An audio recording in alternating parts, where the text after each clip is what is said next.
Chapter 1. The Mirror of Antiquity. The Nile stirs before the sun does. Mist clings to the river as if unwilling to leave. Fishermen call out softly in the half-light, and the soft rhythmic slap of water against papyrus boats echoes into the dawn. Inside a modest mud-brick home, a woman sits in silence. Her husband has already gone to the fields. Her children still sleep in a tangle of linen blankets. In her lap rests a disk of polished copper, the faint gleam of firelight catching its surface. This is her mirror. Not glass, no sharp precision, but a surface that turns her face into a blurred apparition, a ghost herself looking back. She leans close. Her lips are bare. Her skin carries the faint sheen of sweat from the night's heat. Her eyes still heavy. But soon, very soon, she will not look the same. She reaches for an alabaster jar, cool to the touch, its lid rubbed smooth by years of use. Inside, a paste the color of dried blood, smelling faintly of resin and wax. It is made from insects. Not roses, not berries, though she has sometimes heard of women in the villages along the delta who crush fruits for color, but tiny beetles, carmine dyed, ground into powder, mixed with fat and gum. She dips a reed stick, presses it against her lips, and color blooms. Think about that. Thousands of years ago, before the alphabet was fixed, before glass mirrors, before much of what we call civilization, a woman painted her lips with the bodies of crushed insects. Does that not strike you as astonishing? Or perhaps unsettling? And yet, isn't it also familiar? Because if you were to rummage through a modern lipstick tube, you might still find carmine among the ingredients. Different jar, different century, same impulse, the need to paint, to transform, to announce oneself to the world not just as flesh, but as symbol. For her, this is not mere vanity. Vanity is a modern word, tinged with disapproval, but for her it is something deeper: survival, ritual, protection, power. She knows the stories, the gods, who govern every aspect of life. Hathor, goddess of love, with her crimson smile. Osiris, reborn in green. Isis, protective and fierce. When she paints her lips red, she does not just mimic beauty, she invokes it, wears divinity upon her flesh. She is not simply a woman. She is a vessel of meaning. And she is not alone. Across Egypt, women of every station perform similar rituals each morning. Some, like queens and noblewomen, possess elaborate kits, jars of perfume, palettes of pigment, applicators carved of ivory, mirrors of bronze polished to near perfection. Others, like our woman here in her modest home, improvise: a jar of pigment, a simple reed, the copper disc in her lap. Yet all participate in the same great theater. Kohl, black as midnight, is drawn thick around the eyes. At first glance, it is only beauty lines that elongate, that tilt the eyes into that almond shape, so iconic we still recognize it today, in statues and paintings. But archaeologists have found more. Kohl contained galena, a mineral that, when worn around the eyes, could actually stimulate the body's immune response, warding off infection, shielding against flies, cutting the sun's glare. Imagine that, a cosmetic that was also a medicine, a decoration that was also a defense. And so, when she paints her eyes in the half-light, her hand steady with practice, she's not merely adorning herself, she is protecting herself, protecting her children, weaving a shield invisible but potent. Pause here. Lean into her mirror with her. See how her reflection shimmers, unstable, tinted by the copper. It looks almost like water, doesn't it? And perhaps that is the point. Egyptians believed reflections could hold part of the soul. To gaze at oneself was to enter a liminal space, half human, half divine. The mirror was not just a surface, but a portal. That is why mirrors were placed in tombs, why pigments were buried alongside the dead.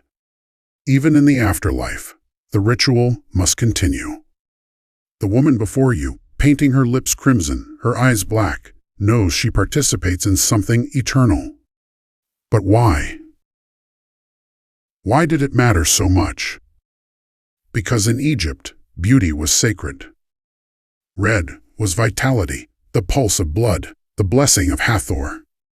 Green was rebirth, the promise of Osiris. Black was fertility, the color of the Nile's rich soil. White was purity, the eternal light of the sky. Every pigment carried meaning. To wear them was to declare allegiance, to align the mortal body with the eternal cosmos.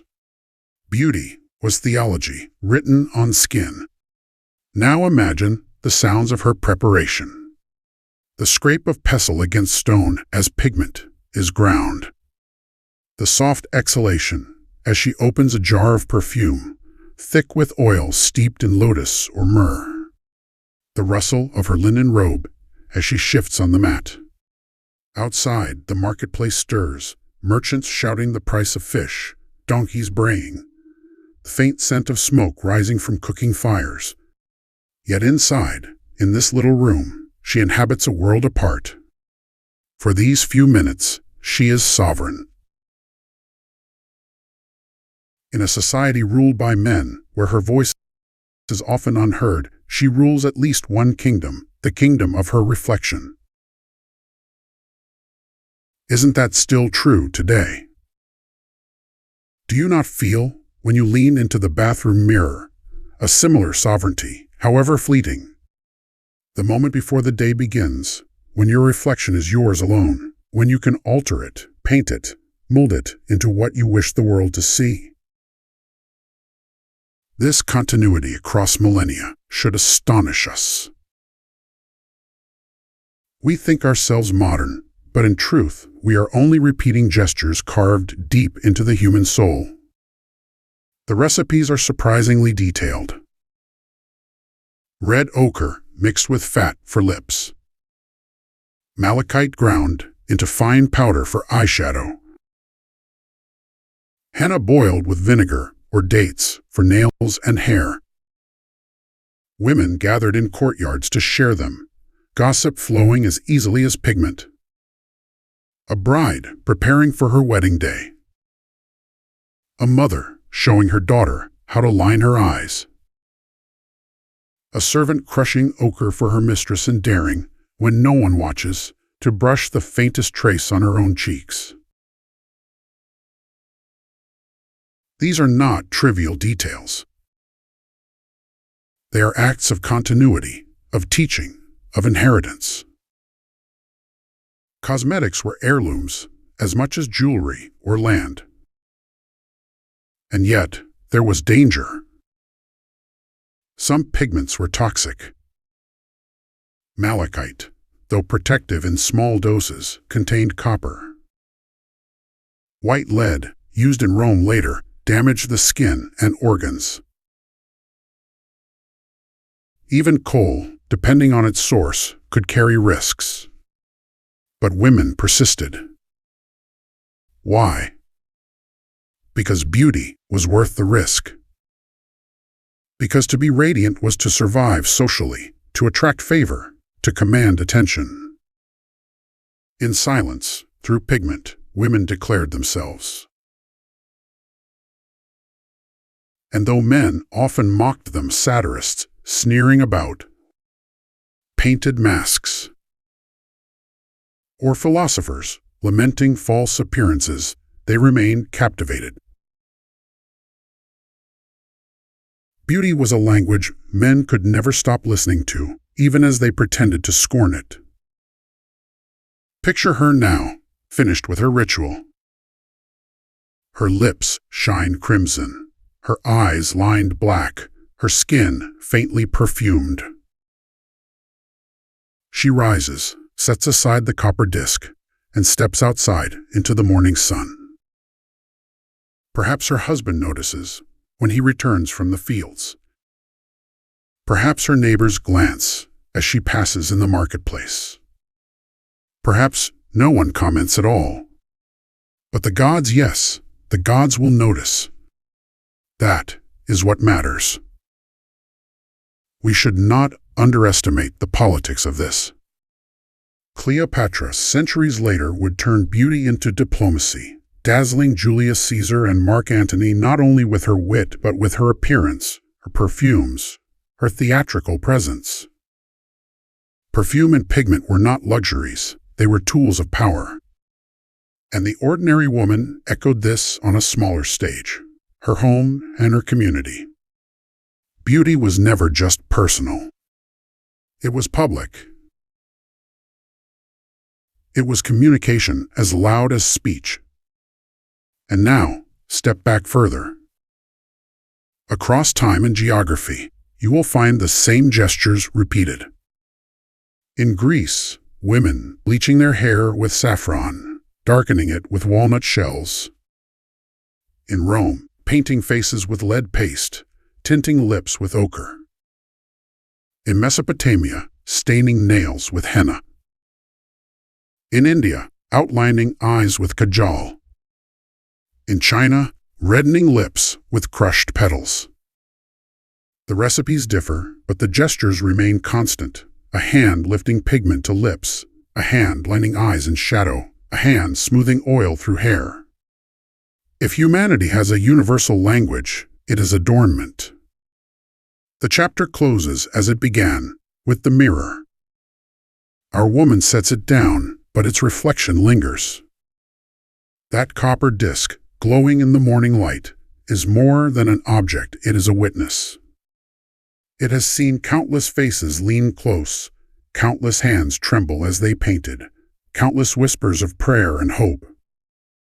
When she looked into it, she saw more than herself. She saw history. She saw continuity. She saw eternity. And so, when you next lean into your own mirror, remember her. Remember the woman in Thebes, 3,000 years ago, painting herself with insect pigment and mineral dust, whispering a prayer as her children slept. Remember that you are not so different. You, too, are painting yourself for history. Chapter 2: Egypt's Crimson Secret. The jar is small, deceptively simple, alabaster carved smooth, its lid fitted tight to protect the treasure inside. When the woman of Thebes, or Memphis, or Alexandria pries it open, a faint scent of wax and resin escapes, followed by a flash of color that feels almost alive. It is red, so red that even in the dim light of an oil lamp it glows, the color of fresh blood, of pomegranate seeds, of a desert sunset when the dust thickens and the sky seems to burn. And here lies the Egyptian secret. This color is not the gift of fruit or flower, but of insects. Thousands of tiny bodies, dried, ground, sifted, mixed with wax and oil until they become paste. She takes a reed stick, dips it, and lifts the pigment to her lips. Pause. Think of that moment. Do you flinch a little at the thought of insects on your mouth? Perhaps. And yet, even today, the lipsticks on drugstore shelves and luxury counters alike sometimes owe their scarlet to the same insect, the cochineal beetle, harvested from cactus in South America, dried into powder, turned into dye. The woman of Thebes and the woman of New York, or Cairo or Tokyo, separated by millennia, still share the same crimson secret.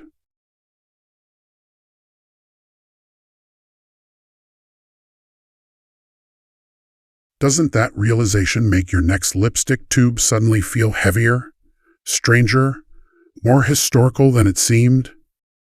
For Egyptians, red was not simply beauty. Red was life. It was vitality, passion, fertility.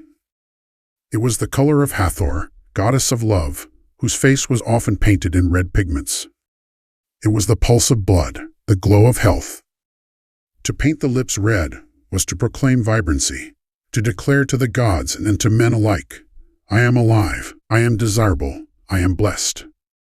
The symbolism ran deep. Red also carried danger. It was the color of the desert, of Set, god of chaos. To wear it was to balance between vitality and destruction, life and its perilous edge. And perhaps that was part of its allure, the thrill of carrying chaos on one's mouth, of wearing fire on the lips. The recipes were carefully guarded. Some called for carmine beetles crushed into fine powder, others for ochre ground from cliffs and mixed with gum arabic.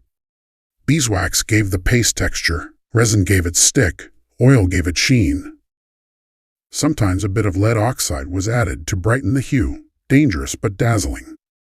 The elite had servants prepare their pigments fresh each morning, grinding, mixing, blending alabaster bowls until the colors gleamed. The poor improvised with clay and berries, their reds duller, shorter-lived, but still meaningful. Because even the humblest woman longed to join the ritual, to feel her lips burn with color. Imagine the scene at a feast. A noble woman, her linen gown gleaming white, her hair scented with lotus oil, her lips painted scarlet. She lifts a cup of wine to her mouth, and as she drinks, the red smears faintly on the rim. She sets it down, and a man across the table notices, his gaze caught by that flash of color. A silent communication has passed, as powerful as speech. She smiles, and the room shifts. Such is the potency of pigment. And yet, it was not only about seduction. Lip color had ritual uses as well.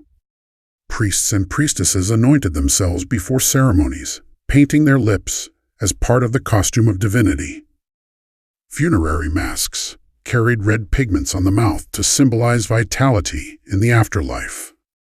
Even mummies were sometimes painted, their lips tinted so that they might speak again in eternity. When you think of that, the act of a woman painting her lips in the morning feels less trivial, doesn't it? She was not simply beautifying.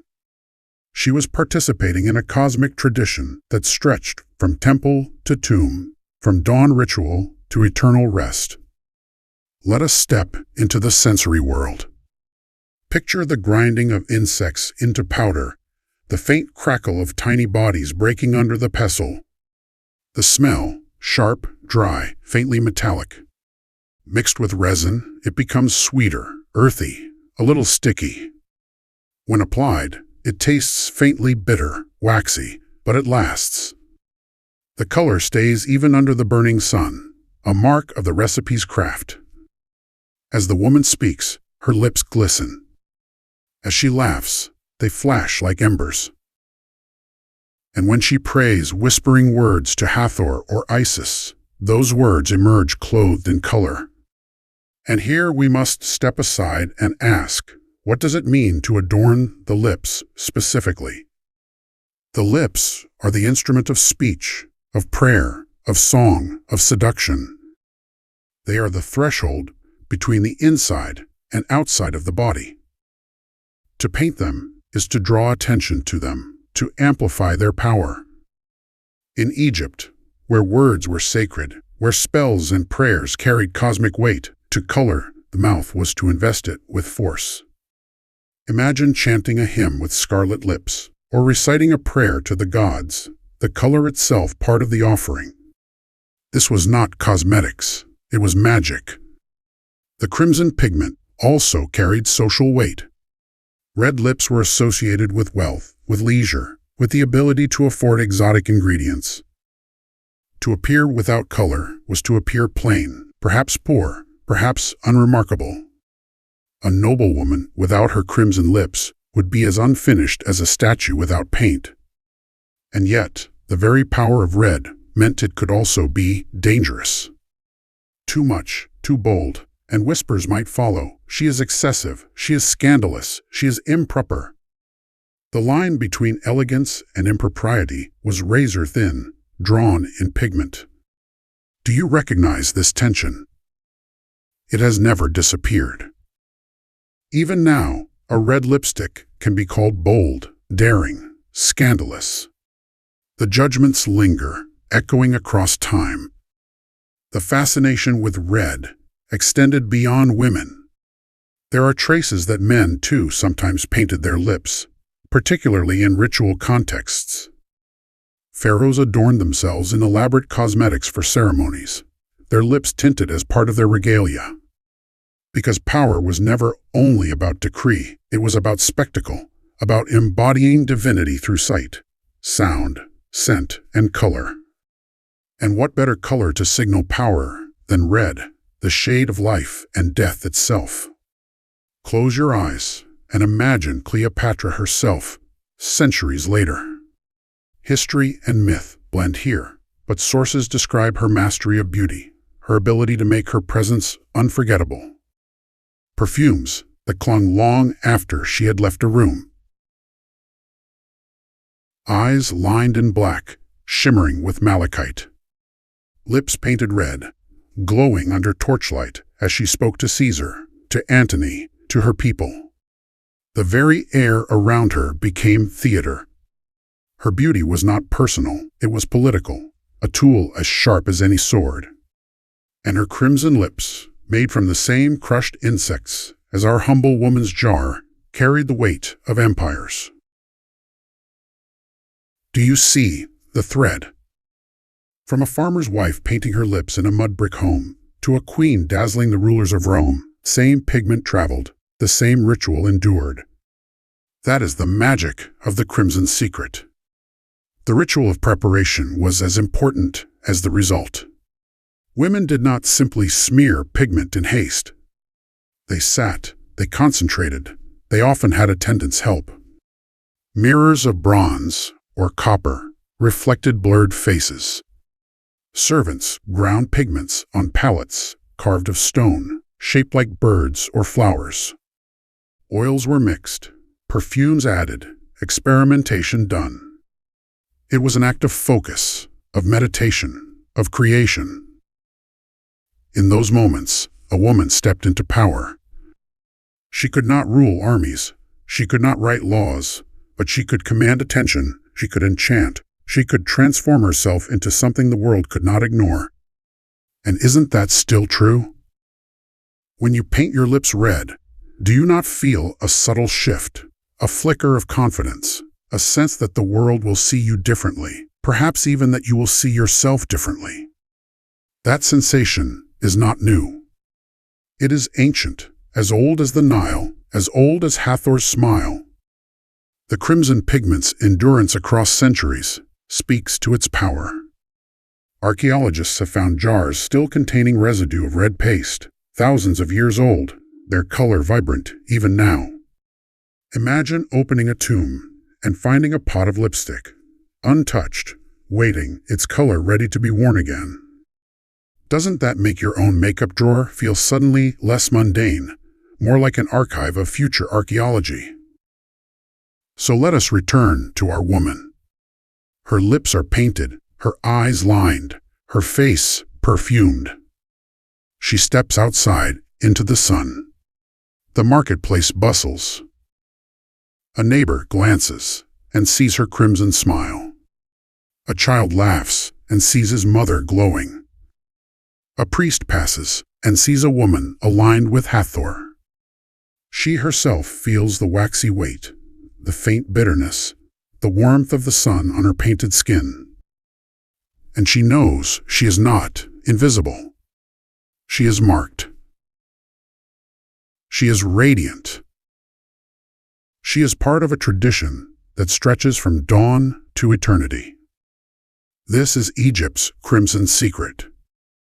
A secret that is not so secret after all, for we still carry it on our lips today, even if we do not always know its origin. Each stroke of lipstick is an echo of insects crushed by a woman's pestle on the banks of the Nile, a whisper of Hathor's blessing, a flicker of Cleopatra's smile. When you lift a tube and paint your lips, you join hands with them, across deserts, across tombs, across centuries. You may not feel it, but history smiles with you. Chapter 3. The Greek Alchemy of Hair. Step off the banks of the Nile and let the wind carry you across the shimmering Aegean. The air here tastes of salt and olive oil, sharp with thyme and rosemary clinging to rocky cliffs. The sun burns white, glaring off marble temples and tiled roofs. In Greece, the heart of beauty shifted. Here, the obsession was not crimson lips, but hair, the crown of mortal beauty, the symbol of divinity, the mark of status and seduction alike. To the Greeks, hair was destiny written strand by strand, and women bent their mornings and their herbs toward transforming it. Picture a Greek woman in Athens. She sits on a wooden stool in a courtyard dappled with sunlight, her slaves or daughters gathered around her, combs and oils in hand. Her hair is dark, heavy, gleaming.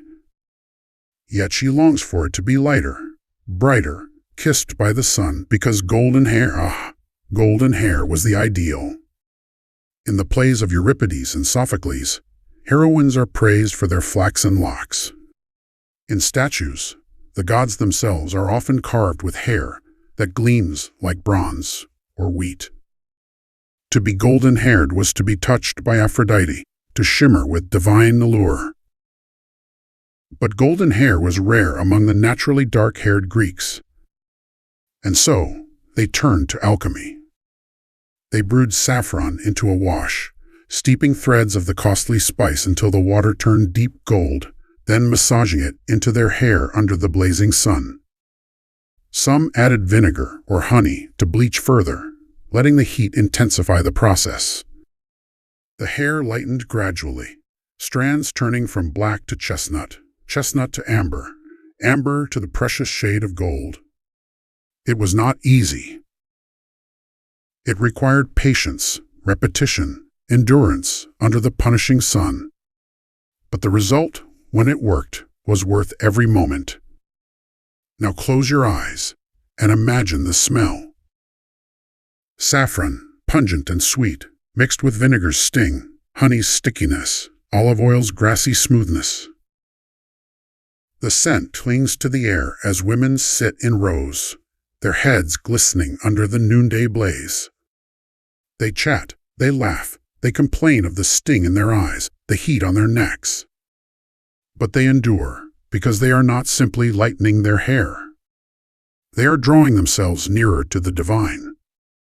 Every strand that glows golden is a strand that whispers, "I am closer to Aphrodite."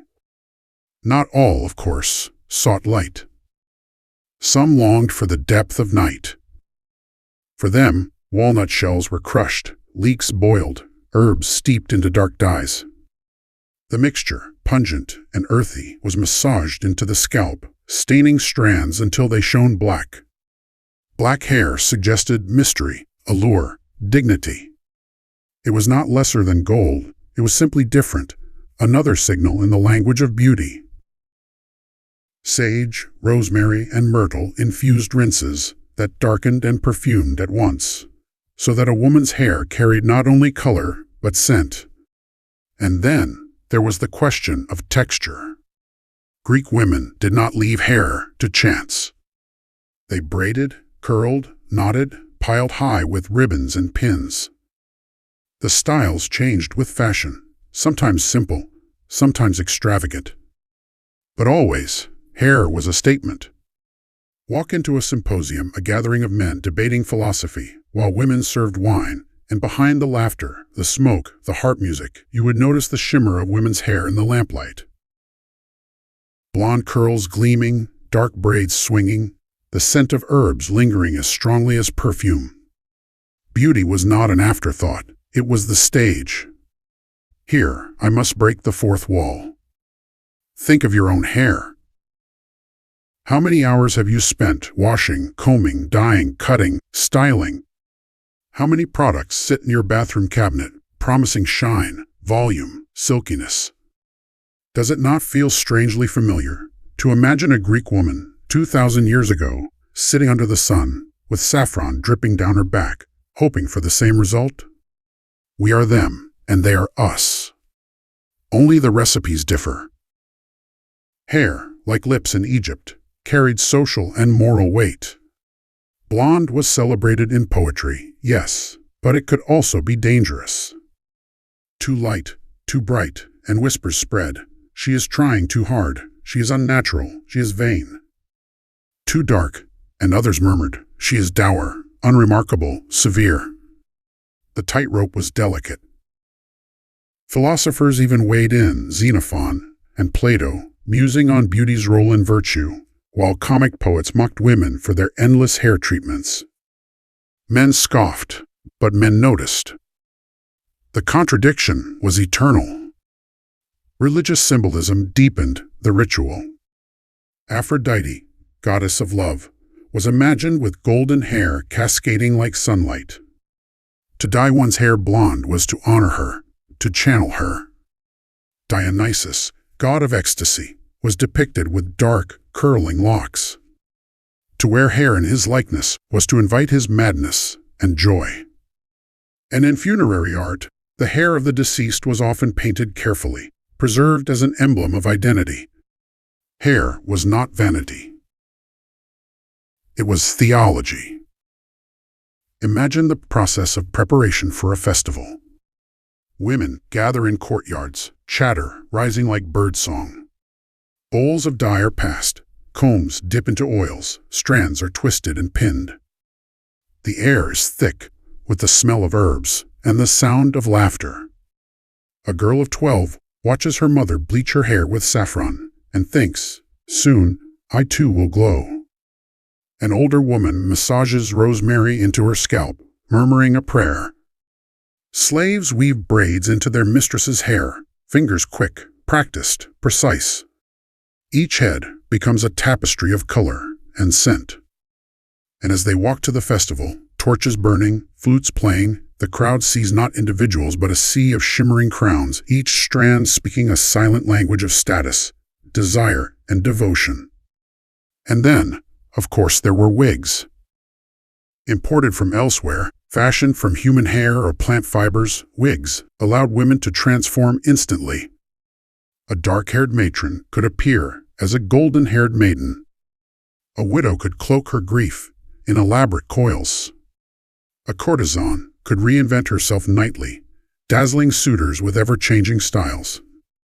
The wig was more than disguise, it was metamorphosis. Do you recognize the modern echo? Hair extensions, wigs, dye jobs, transformations for a night or for a lifetime. Again, the continuity stuns. But hair was not only about beauty. It was also about power and control. Married women were expected to wear it covered or bound, while courtesans displayed it loose and scented. The way hair was worn could mark a woman instantly as respectable or scandalous, honorable or dangerous. A golden braid could crown a noble matron, but the same golden braid, loose and perfumed, could signal a hetera, a companion skilled in music, dance, and conversation. The line was always thin, always shifting, always policed by the eyes of men. And yet, within those constraints, women found freedom. They transformed their hair not just for men, not just for gods, but for themselves, for the small thrill of reinvention, for the comfort of ritual, for the feeling of control in a world that offered them little. Step into a Greek home at night. A woman sits before a polished bronze mirror, the lamplight flickering. She unpins her hair, dark braids falling heavy across her shoulders. She dips her fingers in oil scented with myrtle, rubbing it into her scalp. The smell rises, sharp and green. She combs slowly, deliberately, each stroke a meditation.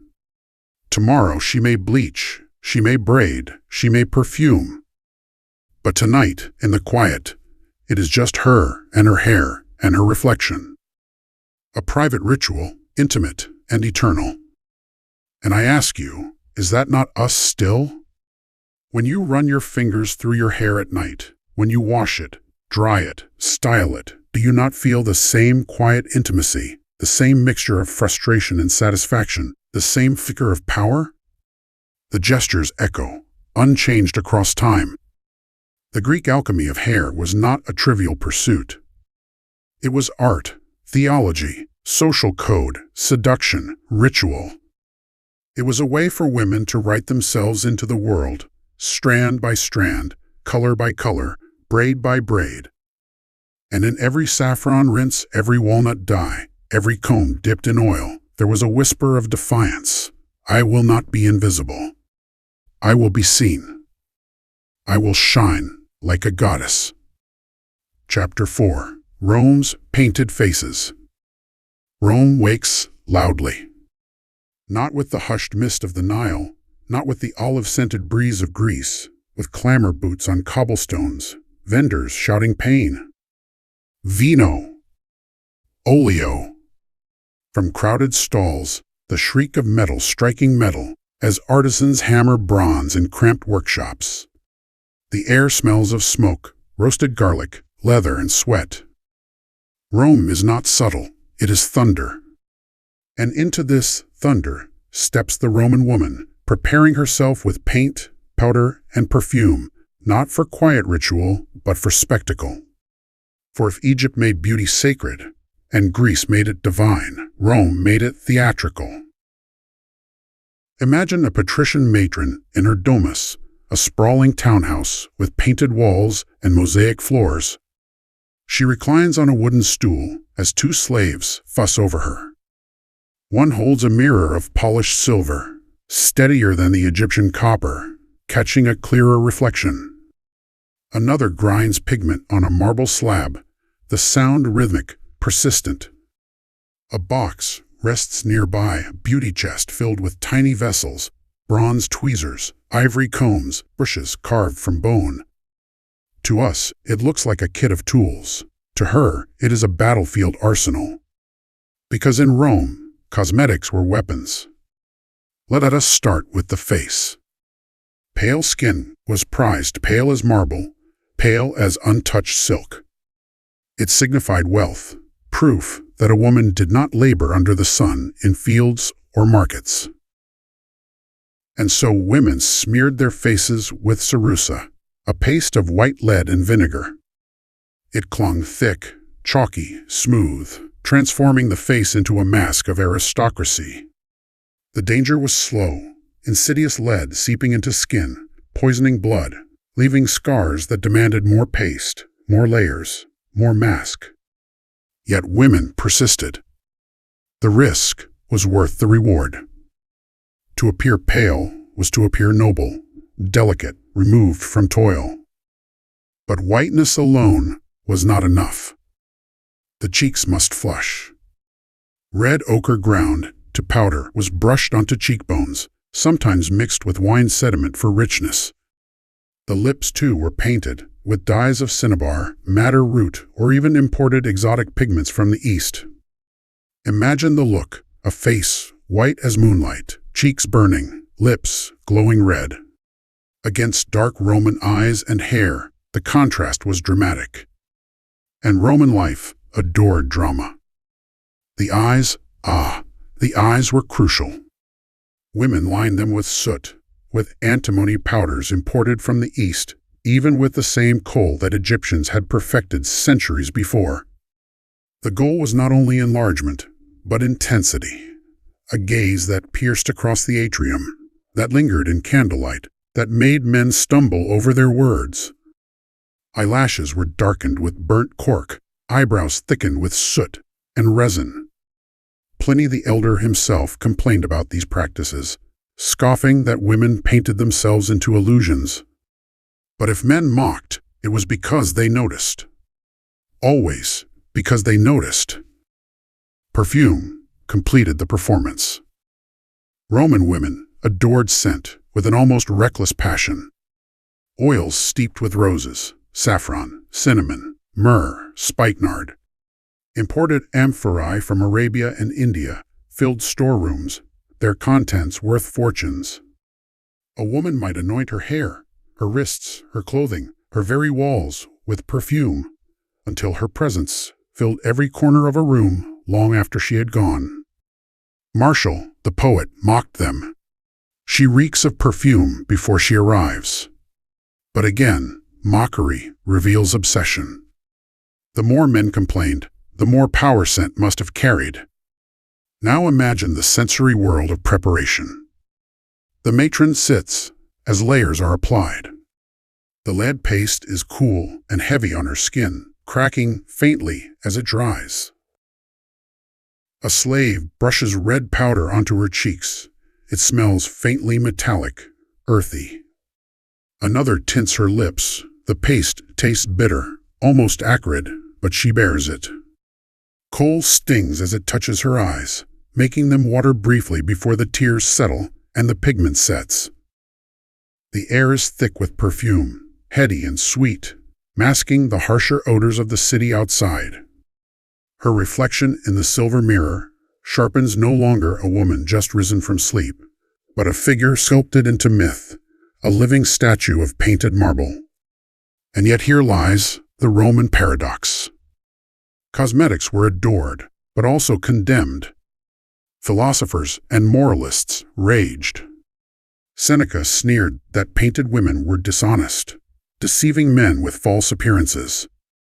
Juvenal wrote biting satires, describing wives who spent hours before their mirrors, coating themselves in layers until they were unrecognizable. To these men, cosmetics were corruption, a betrayal of natural virtue. And yet did they look away? Of course not. They wrote entire poems about painted women, immortalizing them in verse. Condemnation and fascination lived hand in hand. Isn't that familiar? Even now, women are scolded for wearing too much makeup, while simultaneously being pressured never to appear without it. Rome invented this double bind, and we still live inside it. Cosmetics were also tied to class. A pale, painted face was a badge of wealth. Courtesans used paint extravagantly, dazzling in taverns and theaters, turning heads with bold lips and scented hair. Respectable matrons, though, had to tread carefully. Too little paint, and they risked seeming drab, invisible. Too much, and they risked whispers of immorality. The difference between noble beauty and scandalous excess was razor thin, policed not by law, but by gossip. Every stroke of pigment carried risk. A misstep in rouge could mean a ruined reputation. Imagine the pressure. And the tools themselves were objects of desire.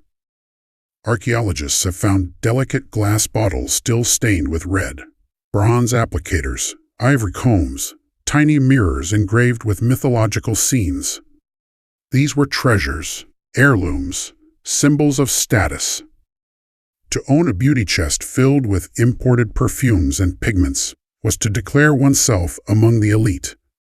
Poorer women improvised ashes instead of coal, clay instead of rouge, cheap oils instead of exotic perfumes, but even they participated. Because no woman could ignore the language of beauty in Rome. To abstain entirely was to surrender visibility. Now picture a Roman banquet. The triclinium is filled with couches, men reclining as they eat, torches flickering, the air thick with wine, garlic, and smoke. A woman enters, her face pale as marble, cheeks burning, lips crimson, eyes dark with kohl. Her gown rustles. Her perfume strikes first jasmine, cinnamon, musk. Conversations pause. Heads turn. In that moment, she holds the room. The philosophers can scoff, the poets can mock, but she has mastered the spectacle. That is the power of paint. But the story does not end in the banquet hall. Cosmetics followed women into temples, into theaters, into the quiet of their own bedrooms. A woman alone before her mirror was as much a participant in Rome's beauty theater as a queen before her audience. And in those private moments, perhaps the mask felt less like deception and more like empowerment. A woman leaning close, brush in hand, painting herself into the image she wished to see. Isn't that what we all do, even now, whether with makeup or clothing or digital filters? Rome reminds us that self-fashioning is ancient, eternal. The dangers remained. Lead paste corroded the skin, caused sickness, even death. Some perfumes were adulterated, some pigments too harsh. Yet the demand never waned. Recipes traveled from Greece, from Egypt, from the East, blending into Rome's own arsenal. The empire was vast, and so was its palate. From saffron in Spain to frankincense in Arabia, from Indian nard to Egyptian kohl, Rome gathered the world's beauty secrets into its markets. And Roman women, seated in their domus, absorbed them all, turning empire into adornment. The hypocrisy was glaring. Roman men painted themselves to gladiators, dusted their bodies with oils and powders before the arena. Emperors perfumed their robes. Aristocrats tinted their cheeks for vitality. Yet it was women who bore the brunt of criticism, accused of deception, of vanity, of moral weakness. But perhaps that was the point. To mock women for painting themselves was to ignore the truth. That paint gave them power. And power, in Rome, was always contested. So let us return to our matron. Her face is finished, her perfume heavy, her reflection gleaming in silver. She stands, adjusts her stola, and steps out into the cacophony of the Roman street. Her sandals click against stone. Vendors shout. A donkey brays. A man glances and lingers. She has succeeded. She is not invisible.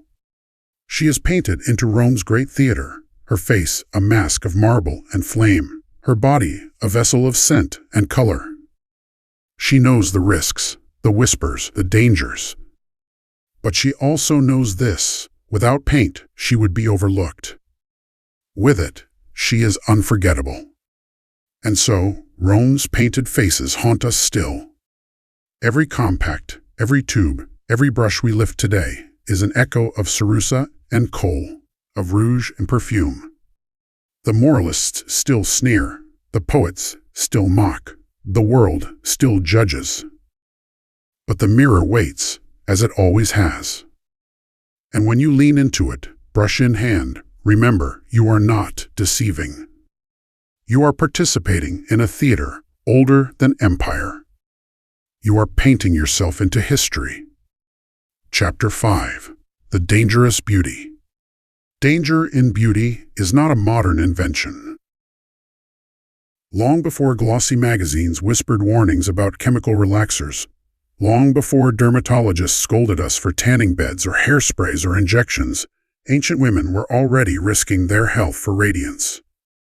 The history of cosmetics is also a history of poisons, of powders that burn the skin, of pigments that crept into the blood, of perfumes that dizzy the mind.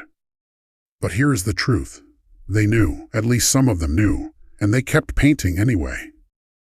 Because beauty was not merely surface, it was survival. And survival has always carried risk. Let us begin in Egypt once more. Malachite green stone mined from the Sinai desert was ground into powder and worn around the eyes. To us, it glitters with allure, the same mineral that lines museum cases today. But malachite contained copper. In large doses, it poisoned. Yet Egyptian women smeared it thick across their lids. Why? Because it was the color of Osiris, the god of rebirth. Green meant vitality, protection, divine favor. And perhaps here is the remarkable part: Egyptians discovered that tiny amounts of malachite actually stimulated nitric oxide production in the skin, strengthening immune defenses against infection. A poison, yes, but a healing one too. Imagine painting your eyes with a substance that could kill you in bulk, but in moderation kept you safe. Isn't that the paradox of beauty? Now shift to Rome. White faces gleamed in atriums, alabaster masks created from cerussa, a mixture of vinegar and lead carbonate. It clung cool to the skin, smoothed imperfections, gave an aristocratic pallor. But lead is merciless. Slowly, invisibly, it entered the blood, corroded the flesh, weakened the body. Ancient writers describe women whose faces grew gray beneath their paint, whose skin, pocked and scarred, who applied ever more paste to cover the very wounds the paste had caused. A cycle of destruction, disguised as refinement. Still, they persisted. Because to be pale was to be noble, and nobility was worth the risk of poison. Consider cinnabar, that bright red mercury ore, crushed into pigment. Roman women used it for rouge, for lips, for cheeks. It gleamed like fire, but mercury is deadly. Imagine laughing at a banquet, your lips glowing with the same substance later known to drive alchemists mad. And yet, who could resist? The glow was intoxicating. The risk invisible. How many women fell ill, their lips still burning bright? We cannot know, but the pigment endures in artifacts, jars still coated with residue, scarlet and lethal even now. Danger was not only chemical. Consider the mechanics. Eyelashes darkened with soot might flake into the eye, causing irritation or blindness. Hair bleached with vinegar and saffron burned the scalp, leaving skin raw. Henna, safe for most, sometimes caused rashes or blistering. Perfumes steeped in strong resins could suffocate in small rooms. To beautify was to gamble, every morning, every night. But the gamble was essential. Without paint, a woman risked invisibility. With paint, she risked poison. Which would you choose? Pause, reader. Step into their shoes. Imagine yourself in Rome, a woman of status. Your husband is a senator. His colleagues' wives are painted each morning. You face the mirror. Your skin is sun-darkened, flawed. Without paint, you look common, perhaps even mocked. With paint, you glow white, aristocratic, admired, but the lead seeps silently beneath. Do you choose health or honor?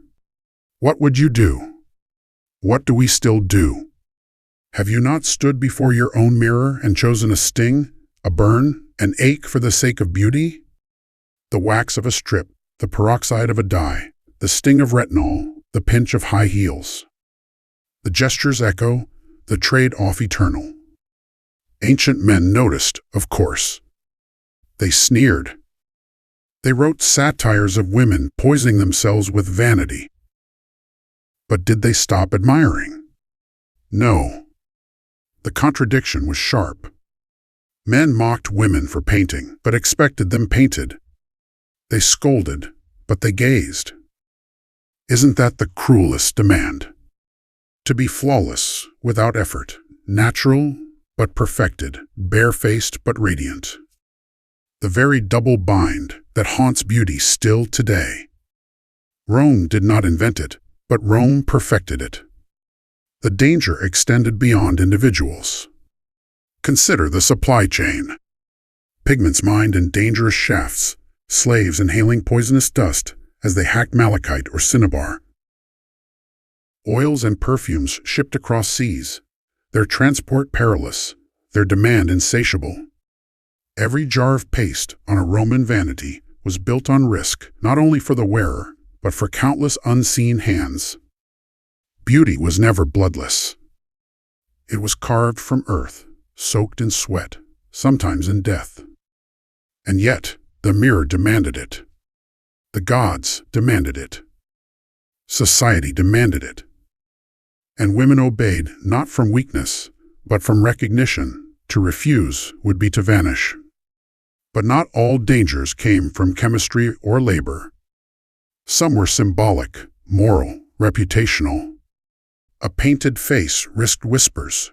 She deceives, she seduces, she sins.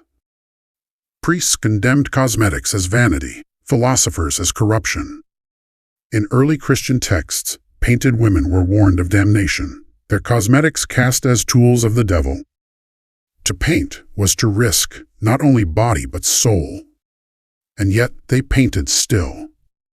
Because even damnation was less frightening than irrelevance. Now, let us immerse ourselves in one woman's ritual, heavy with danger.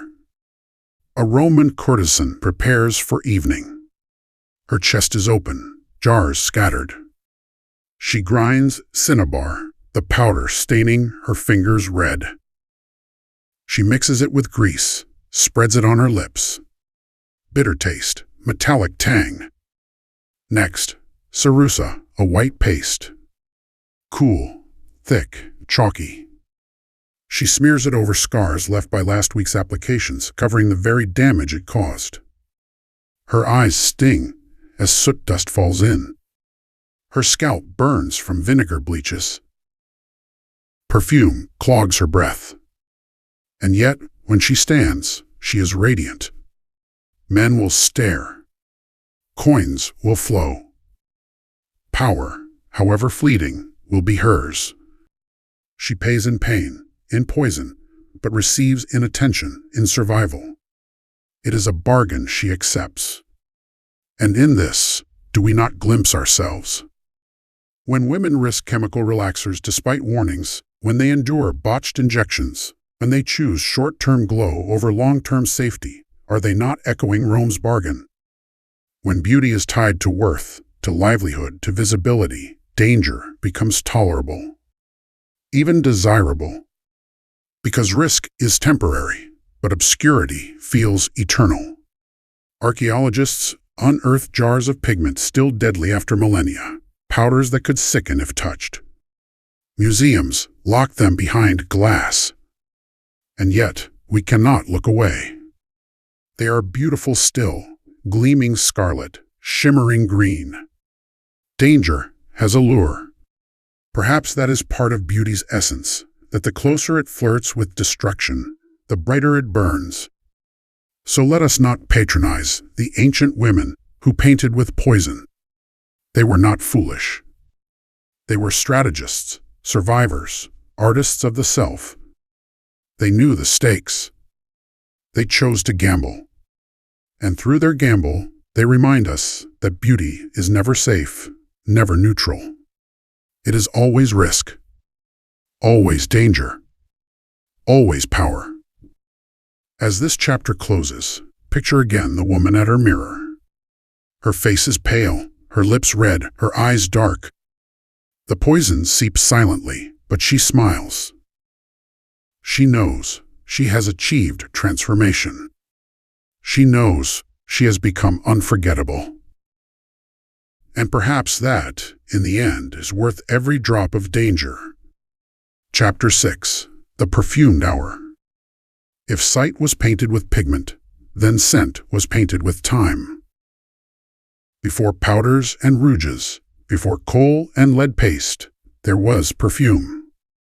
Perfume was the invisible veil, the whisper in the air, the trace that lingered after the woman was gone. The ancients lived in a world far less sanitized than ours. Smoke from fires, sweat from labor, animals braying in courtyards, refuse dumped into streets. Smell was everywhere, unavoidable, insistent.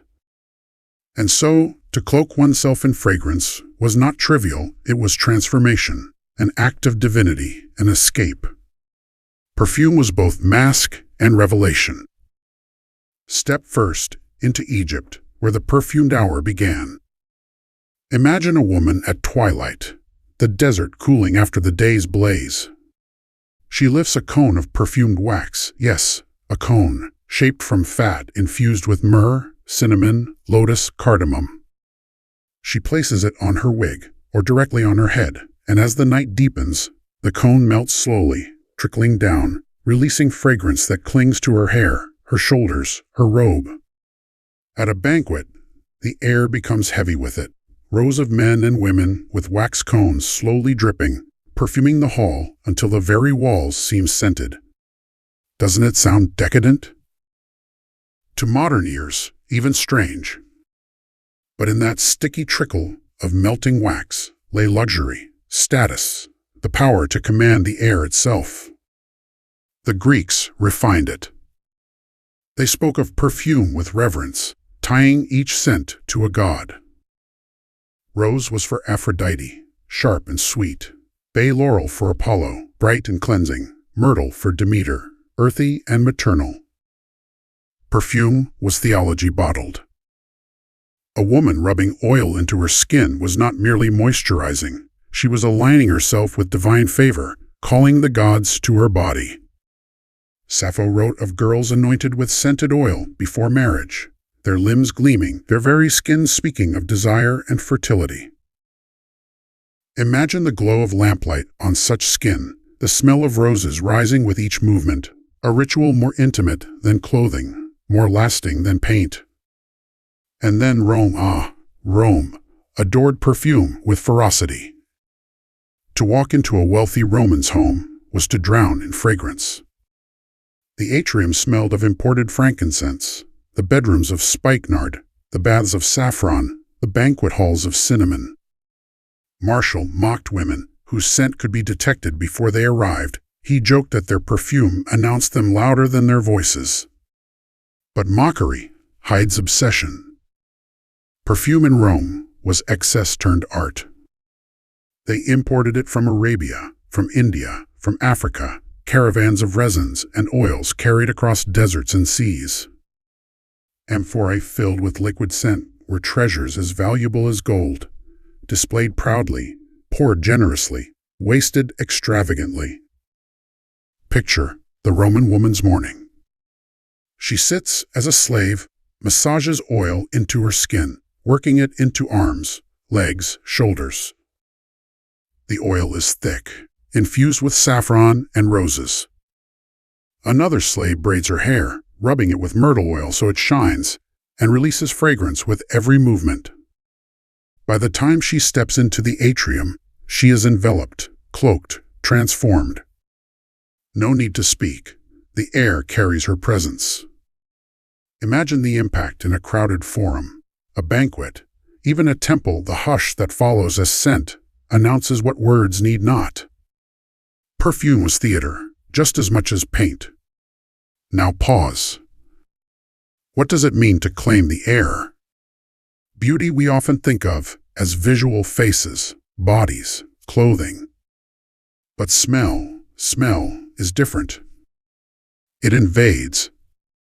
It cannot be ignored. It lingers long after the body departs. To perfume oneself is to assert dominance not just over how one looks, but how one is remembered. Even today, how often do you recall a person by their scent?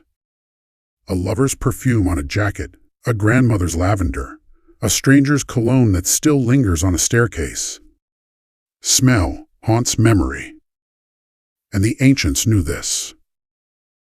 To perfume the body was to perfume the soul. Of course, perfume carried risk as well. Oils could clog the skin, resins irritate.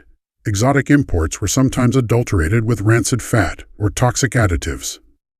Yet the hunger for scent never waned. Because perfume was more than luxury, it was identity.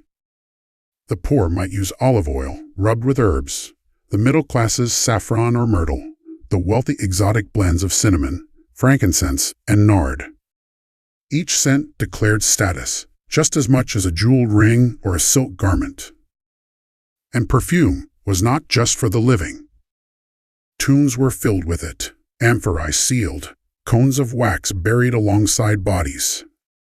To journey into the afterlife perfumed was to journey as noble, as radiant, as divine. Some mummies have been found faintly scented even millennia later, the oils clinging, the ghost of fragrance, lingering through centuries of dust. Imagine opening a tomb and catching the faint smell of saffron, of myrrh, the same scent that once clung to a living body in laughter, in prayer, in love.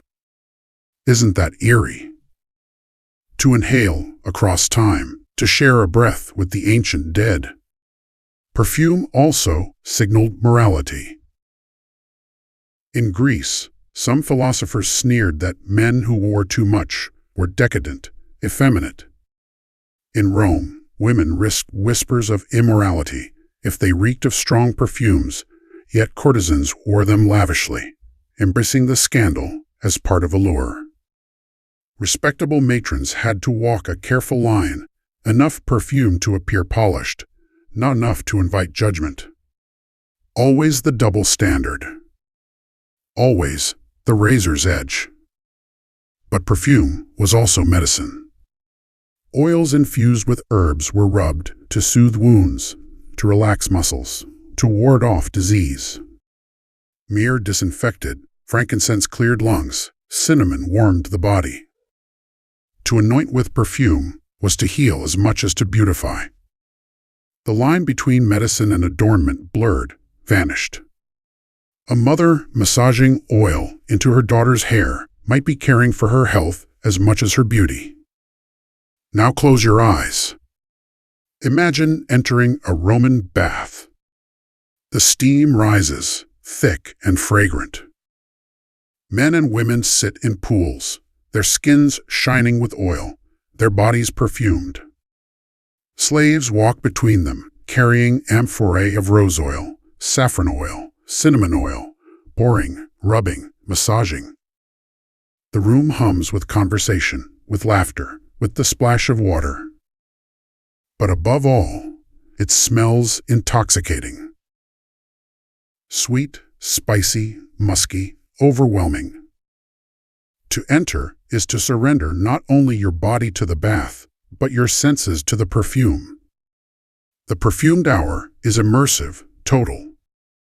And here's the question, do you not still crave this? When you spray perfume before leaving the house, when you rub lotion into your skin, are you not echoing them? When someone says, "You smell wonderful," do you not feel the same flicker of triumph, the same command over air and memory? Perfume is invisible power, timeless power. As this chapter closes, linger with one image, a woman in Rome, her hair braided, her skin oiled, her robes scented. She steps into a banquet. The men glance, but before they see her, they smell her. The scent strikes first, a herald louder than trumpets. She smiles because she knows. She owns the air. She is unforgettable. And when she leaves, the scent lingers like a ghost, a reminder, a promise. That is the power of perfume. That is the perfumed hour. Chapter 7. The Painted Goddess. Before there was woman, there was goddess. Or rather, before there was powder and paint for ordinary women, there were images of divine figures, idols carved in ivory, painted on vases, gilded in temples that showed what beauty should look like. Women did not invent cosmetics alone. They inherited them from gods. Every brush of pigment, every comb of hair, every smear of oil was not merely fashion but a prayer, a way of slipping closer to divinity. To paint oneself was to paint the goddess into one's skin. Let us return to Egypt first, for there the line between mortal and divine was thinnest. Hathor, goddess of love and joy, was depicted with a crimson mouth, cheeks glowing red, eyes lined in thick black kohl. Temple reliefs show her face gleaming, idealized. To paint one's lips red was not vanity, it was to invoke Hathor herself, to carry her charm, her fertility, her protection. Isis, mother goddess, protector of children, was often painted with dark-lined eyes. A mother who traced kohl around her own eyes before cradling her child was not merely protecting herself from infection, she was aligning with Isis, becoming an echo of the goddess who guarded all children. Even Osiris, green-skinned god of rebirth, lent his pigment to mortals. Green malachite shadow was not decoration, but an emblem of resurrection, of life after death. Now shift to Greece, where Aphrodite ruled beauty absolutely. In Homer's Iliad, she borrows a magical girdle from Hera, one that makes the wearer irresistible to all. But Aphrodite's power was not girdles alone, it was roses, myrtle, saffron, the shimmering hair described by poets as golden. To wear saffron dye in one's hair was to braid Aphrodite into one's body. To anoint oneself with rose oil was to invite her to linger on the skin. And so, each woman in Athens who perfumed herself before a festival was not simply chasing a lure, she was calling Aphrodite into her limbs. Rome, as ever, borrowed and exaggerated. Venus was their Aphrodite, painted with the same golden hair, the same radiant skin, the same perfume of roses. In frescoes from Pompeii, Venus reclines, attended by nymphs, her face pale, her lips red, her eyes sheeted. These were not idle, artistic choices. They were instructions. Roman women looked to Venus and understood. Pale skin, perfumed limbs, scarlet lips, that was divine. To imitate Venus was to worship her. And if Venus's power toppled gods and men alike, then perhaps a Roman matron could topple hearts at a banquet with the same tools. Consider this, to ancient eyes, gods were not abstract, invisible forces. They were embodied, visible, painted, sculpted, perfumed. Temples smelled of incense, statues gleamed with paint, festivals roared with color. Beauty was how the divine entered the mortal world. So when a woman painted her cheeks, lined her eyes, perfumed her hair, she was not merely adorning herself, she was staging a small temple, turning her body into an altar where beauty itself could be worshipped. And yet, gods were not only models, they were rivals. The myths are full of warnings. Aphrodite cursed women who dared rival her beauty. Hera punished maidens admired by Zeus. In Egypt, goddesses defended their domains fiercely. To paint oneself too boldly was to risk divine jealousy, to invite punishment. Imagine the paradox. Women were told to imitate goddesses, but never to outshine them. Does this not echo still, in a world where women are expected to be beautiful but scolded if they try too hard? The divine double standard is ancient.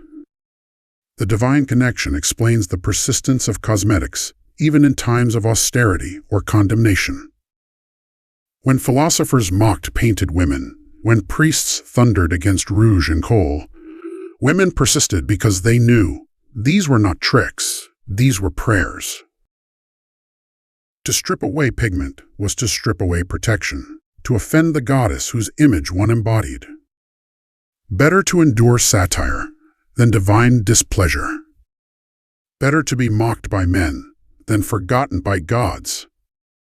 Step into a festival now.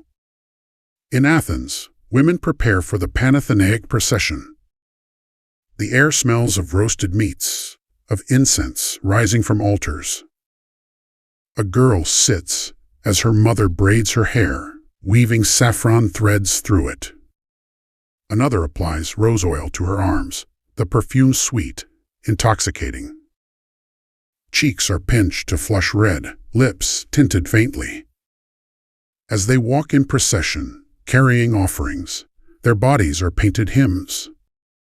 The crowd does not merely see women, they see Athena's maidens, Aphrodite's daughters, embodiments of goddesses walking through the city.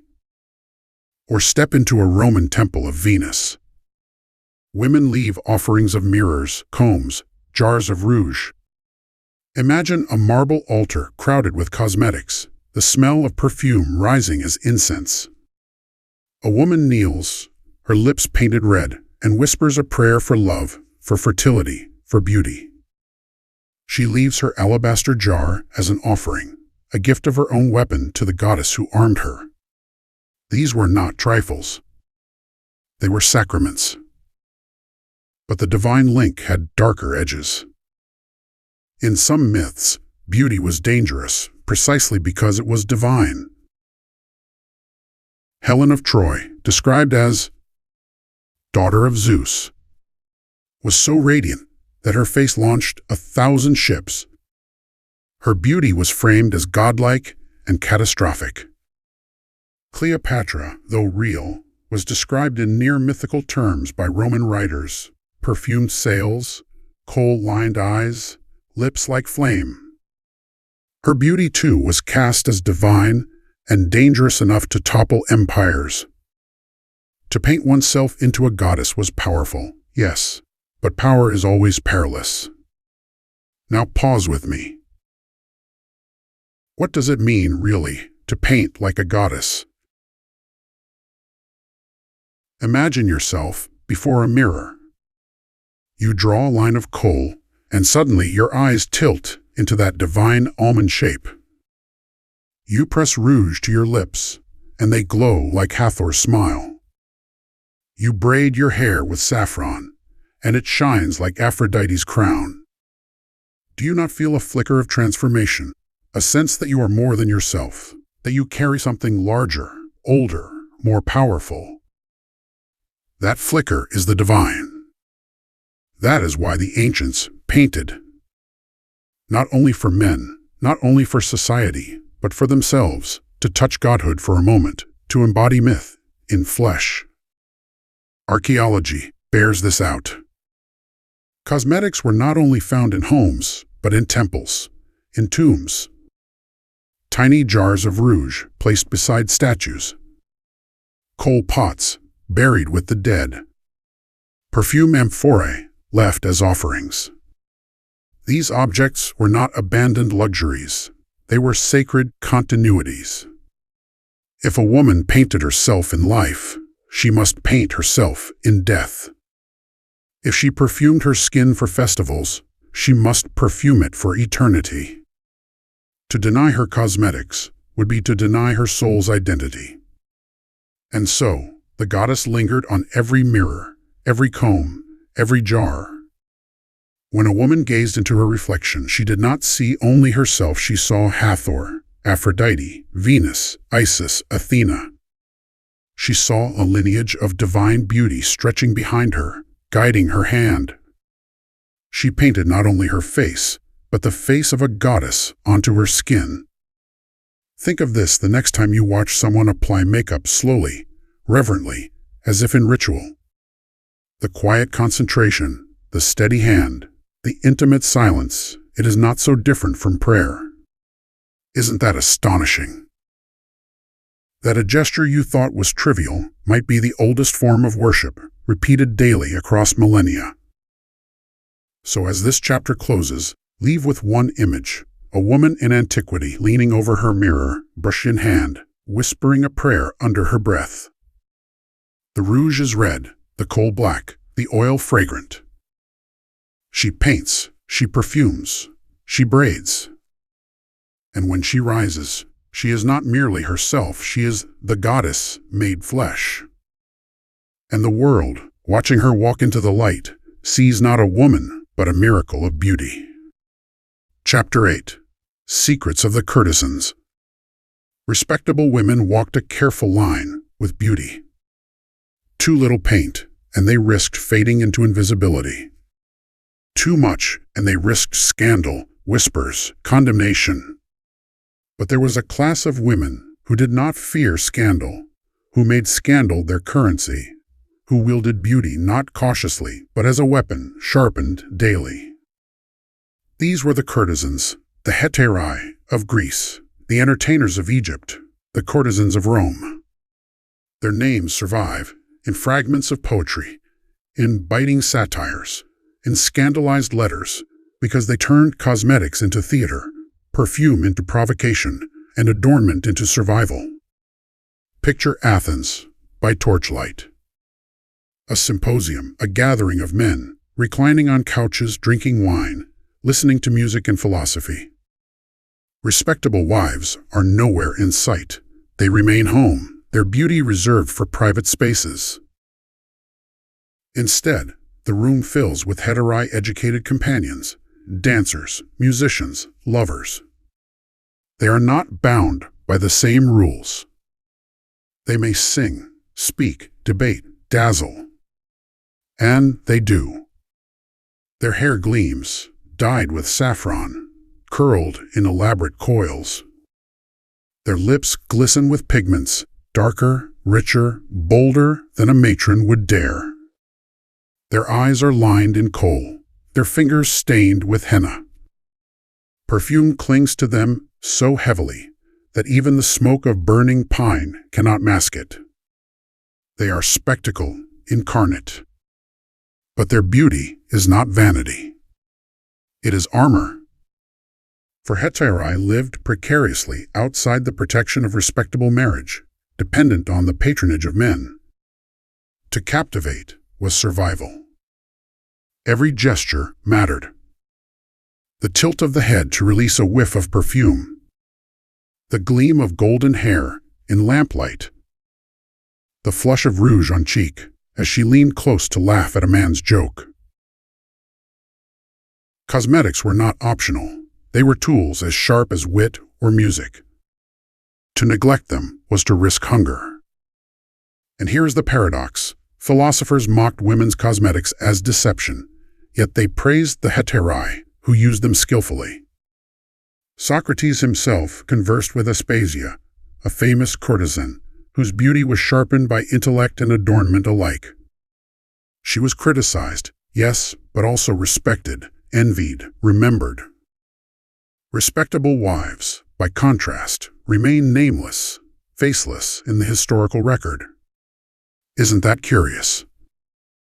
To scorn painted faces, yet immortalize them, while the natural ones vanish into silence.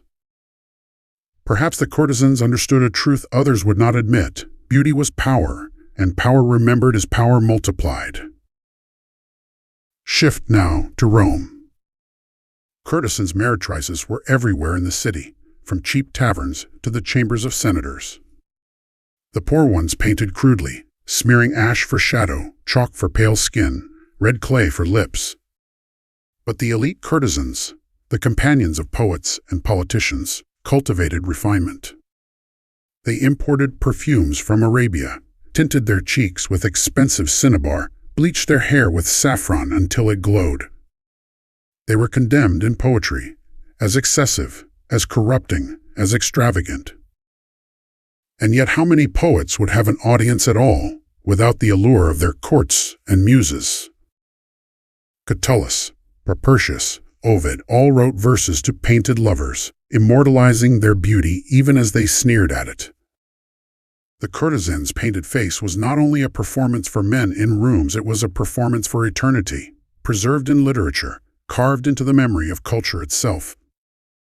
But the secrets of courtesans went beyond recipes. It was not only what they painted, but how they wielded it. They mastered lighting, understanding how torchlight caught rouge, how lamplight gleamed off oil-slick skin. They timed perfume, arriving with scents strong enough to precede them, faint enough to linger long after they left. They mixed beauty with gesture, a painted lip bitten at the right moment, an oiled shoulder exposed with a shift of fabric. Beauty was choreography, not decoration. And isn't that still true today? What is makeup without movement, without the lift of a brow, the flicker of a smile? The courtesans knew this, centuries before runways or film cameras. Of course, they paid a price. Respectable women sneered, priests condemned, men used and discarded. But many courtesans wielded their beauty into influence. Aspasia of Athens influenced Pericles, shaping politics through her intellect and allure. In Rome, some courtesans became wealthy enough to own houses, to sponsor artists, to live almost as nobles. Their cosmetics were not frivolity, they were investments. Rouge bought security, perfume bought freedom, painted eyes bought education, perhaps even legacy. Now step closer. Imagine the preparation of a courtesan before nightfall. She sits not in a grand villa, but in a modest chamber lit by a single oil lamp. Her mirror, polished bronze, wavers with shadows. She opens her box, tiny jars, brushes, powders. First, a layer of white paste to smooth her skin, hiding fatigue. Then rouge on cheeks and lips, mixed with wine sediment to deepen the red.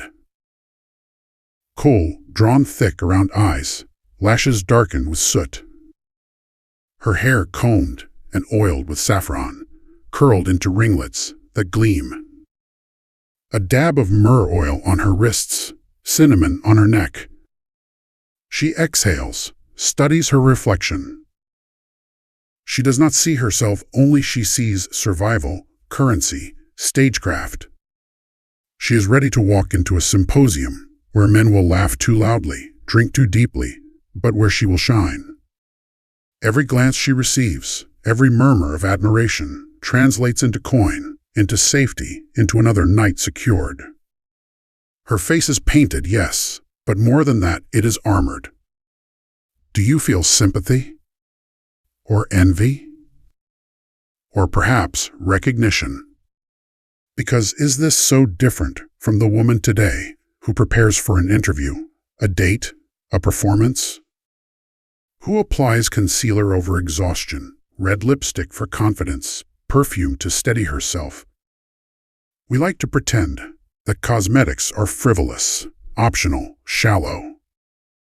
But when survival, whether financial, social, emotional, depends on being seen, paint becomes shield, paint becomes power. The courtesans of antiquity remind us of that truth with every brushstroke. The secrets they held were not always written.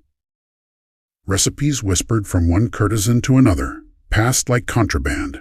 How to mix ashes with oil for deeper eyeshadow, how to steep saffron for brighter hair, how to grind roses into paste for lips.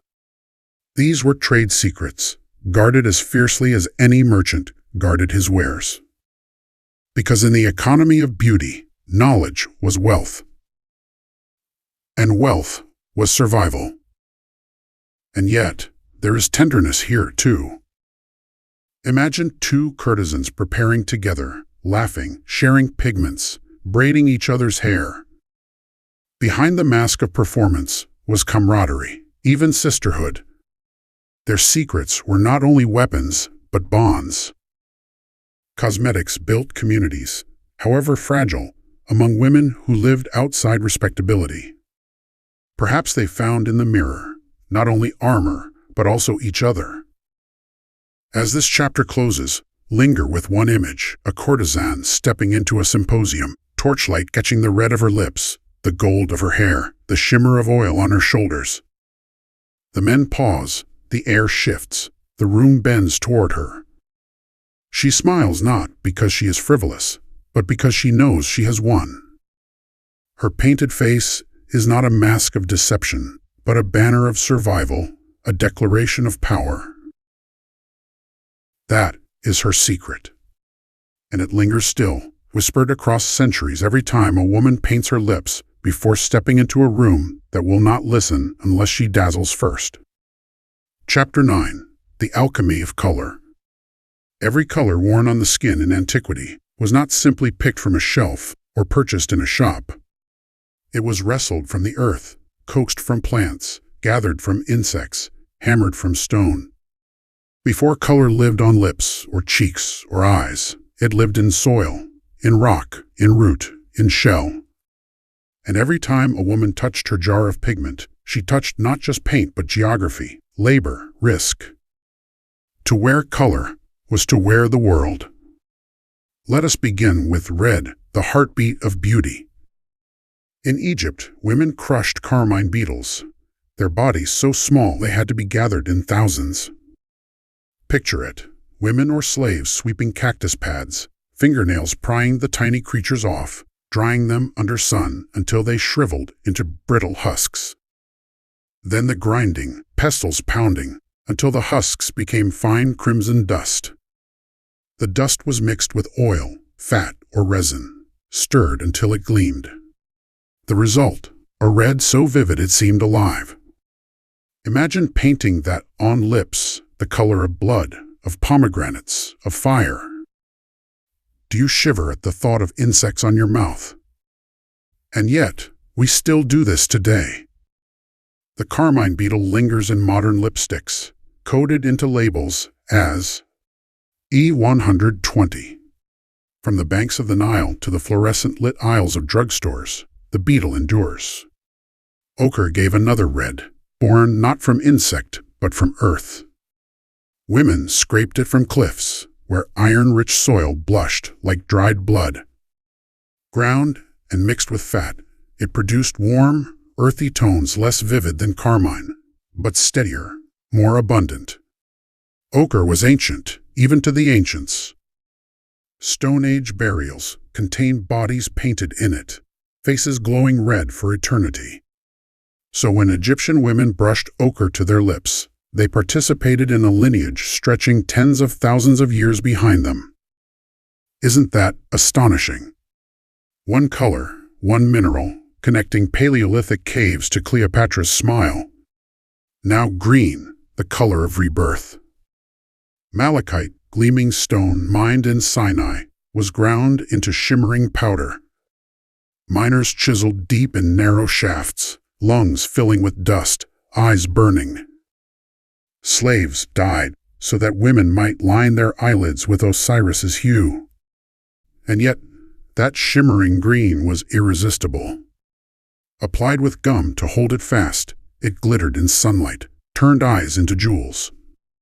Archaeologists have found palettes, still flecked with green, the stone powder vivid even now. Imagine opening a tomb and finding green dust waiting, as if ready to be brushed onto eyelids again. Doesn't it feel like the past is alive, waiting only for touch? Blue was rarer still, precious as a god's breath. True ultramarine, from lapis lazuli mined in Afghanistan, was ground and shipped across continents, carried by caravans through deserts and mountains, sold in Egyptian and later Roman markets for a fortune. To paint with it was to paint with the sky itself. Women sometimes traced faint lines of it along their eyes, or mixed it with black to deepen kohl. The expense made it elite, an aristocrat's hue.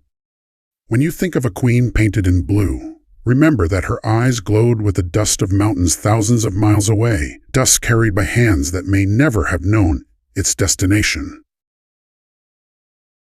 The chain of labor, distance, and power was embedded in her gaze. Black came from soot.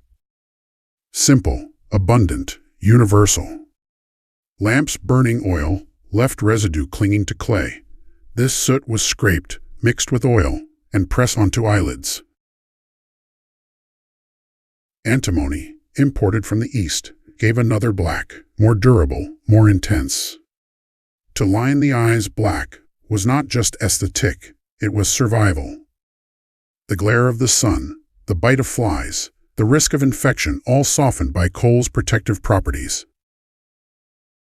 But black also carried symbolism. It was fertility, the rich soil of the Nile, the promise of life. To ring one's eyes with black was to wear protection, fertility, allure, all at once. White was born danger. Chalk, gypsum, ground shells gave harmless pale powders, but the most striking whiteness came from lead carbonate. In Rome, it was mixed with vinegar to form cerussa. It spread cool, smooth, radiant, but it poisoned. Slowly, invisibly, it ate into the skin, into the blood. Women applied more to cover the very scars it made. And yet, they persisted. Because pale skin was aristocracy itself, proof of leisure, of wealth, of separation from labor. White was not neutral, it was a badge of class. Yellow came from saffron, the dried stigma of crocus flowers, each bloom yielding only 3 fragile threads. Thousands had to be gathered to fill a small pouch. Steeped in oil or vinegar, it became hair dye, skin wash, perfume. It smelled sharp, sweet, almost intoxicating. In Athens, brides wore saffron-dyed veils. Courtesans dyed their hair with it to shimmer in lamplight. Saffron was costly, but it carried the warmth of sunlight. the favor of Aphrodite. To wear it was to burn golden. Brown came from walnut shells, boiled into dark liquid, massaged into hair. It smelled earthy, bitter, pungent. The stain clung stubbornly, deepening with time.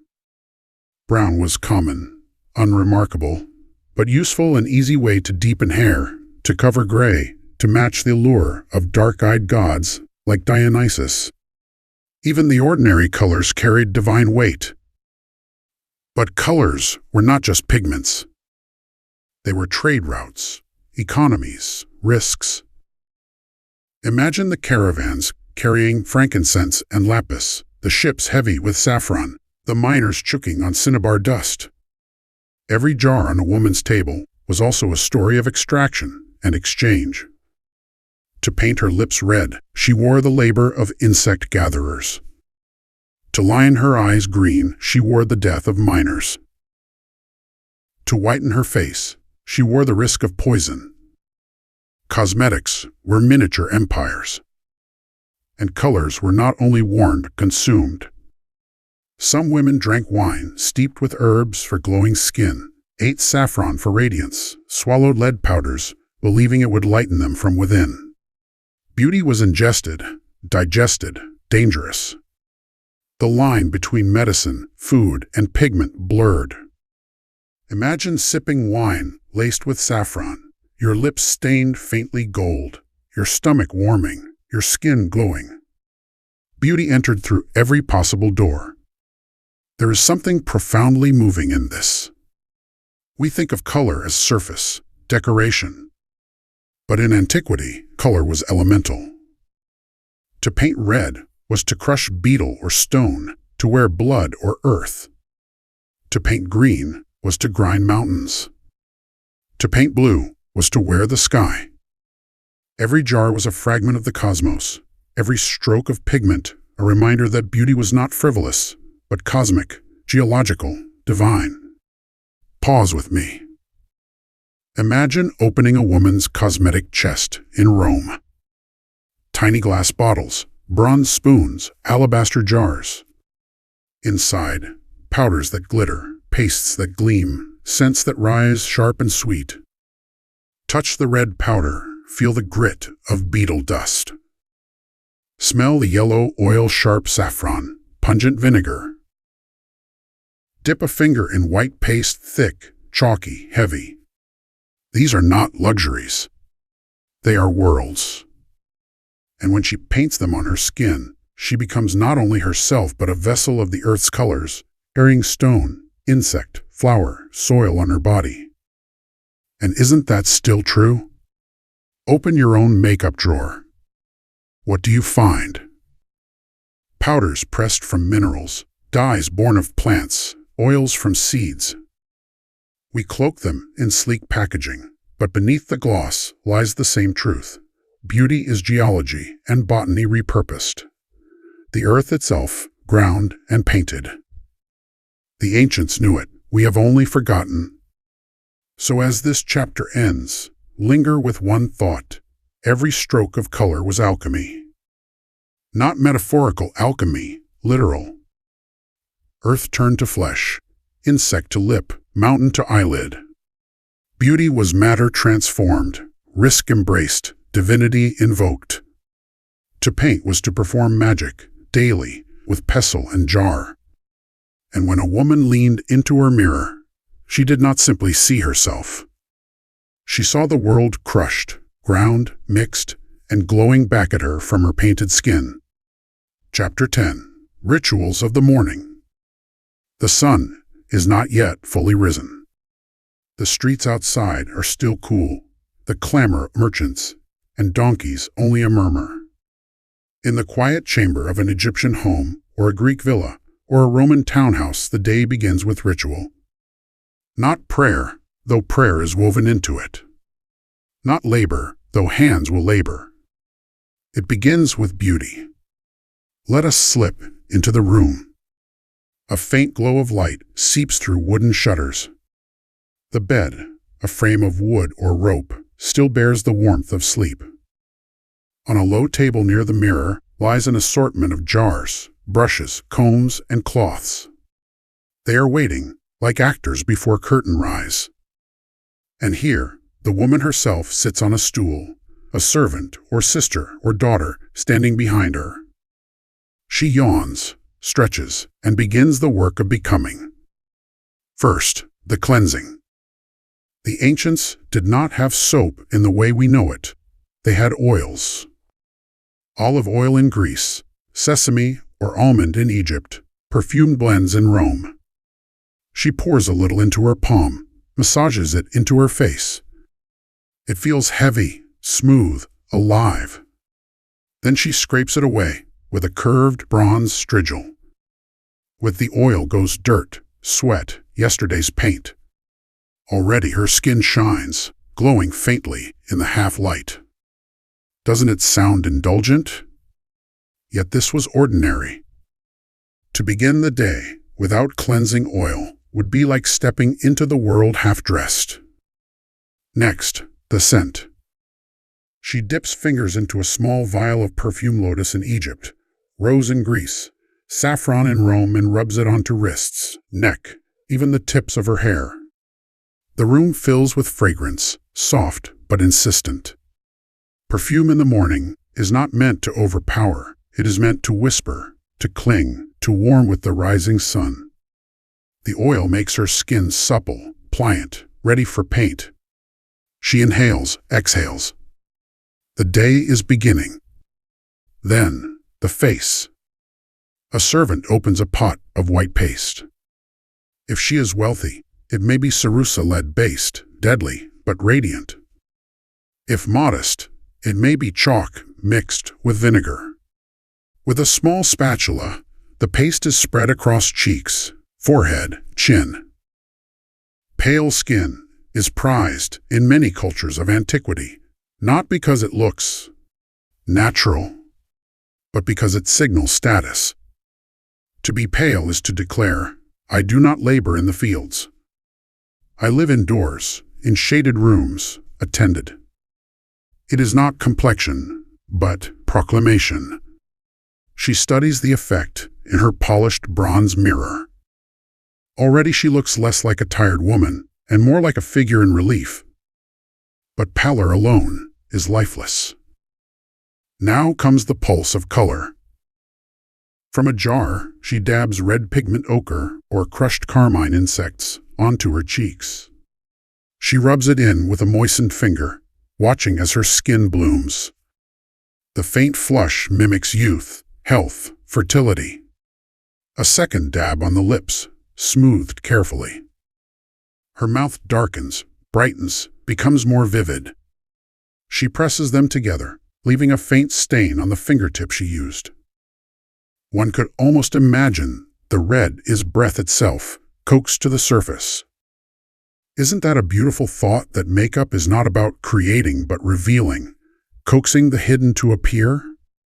Eyes next. Kohl is waiting, black and glistening, mixed with oil in a tiny vial. She dips a stick into it and draws a line across the lid. The gesture is practiced, steady. The line elongates the eye, sharpens it, frames it. It is not only a lure, it is protection. Against glare, against flies, against infection. She knows this as surely as she knows how to breathe. Around her, perhaps children play or servants bustle, but her hand is still, her gaze fixed in the mirror. For this moment, the world narrows to brush, line, eye. The transformation is almost surgical. The woman who looked back from the mirror a moment ago was bare, unguarded. The one who emerges now is armored, defined, outlined in shadow. If she is Greek or Roman, she may add a touch of blue or green above the black lapis lazuli dust if she is very wealthy, malachite or verdigris if less so. The shimmer catches lamplight, turns her gaze into a jewel. For a festival day, perhaps saffron dust is brushed over eyelids, golden and radiant. For ordinary days, black alone is enough. Hair now. The servant unbinds it, combs it with a wooden comb rubbed in oil to reduce tangles. The scent of myrtle or saffron rises. If Egyptian, she may place a wig on her head, human hair oiled and braided, gleaming in the light. If Greek, her hair may be braided into a crown, pinned with ivory or bronze pins. If Roman, the styles are dizzying braids coiled into knots, buns stacked high, curls arranged like sculptures. The process is long, sometimes hours, especially for noble women. Slaves work patiently, fingers tugging, twisting, weaving. The woman sits still, sipping watered wine or nibbling figs, while her hair is built like architecture. At last, when the servant steps back, the hair gleams, scented, arranged, alive. Jewelry follows: earrings, necklaces, rings. Each piece chosen not only for beauty, but for signal. A ring may display a family seal. Earrings may reveal wealth. A necklace of amulets may carry divine protection. Beauty here is not decoration, it is communication. Without a word, the woman declares her rank, her alliances, her faith. The body becomes text, and cosmetics the ink. Clothing completes the ritual. In Egypt, linen gowns bleached white, light against the desert heat. In Greece, chitons of wool or linen, belted at the waist, draped over shoulders. In Rome, the stola, layered with careful folds, sometimes dyed faintly with saffron or madder. Fabric rustles, brushes against oiled skin. The perfume trapped in her hair is released with each movement. The ensemble is not random. It is curated, deliberate, calculated. She is ready. And then, the mirror. Always the mirror. Polished bronze, silver if wealthy, sometimes even obsidian glass. She leans in, studies herself. Not narcissism, confirmation. The ritual is complete. The goddess painted on her skin is visible. The day may now begin. But pause. Imagine how long this took. An hour, perhaps 2. Why such effort? Why such patience? Because the world would see her and judge instantly. In the market, in the forum, in the temple, eyes would follow. Beauty was not private, it was public currency. A woman's painted face was her calling card, her shield, her prayer. To neglect it was to risk invisibility, or worse, disrespect. So the morning ritual was not optional. It was survival as much as bathing or eating. And let us not imagine this was joyless. Yes, it was work, but it was also pleasure. The smell of rose oil, the cool drag of coal, the warmth of rouge on lips, these were sensory delights.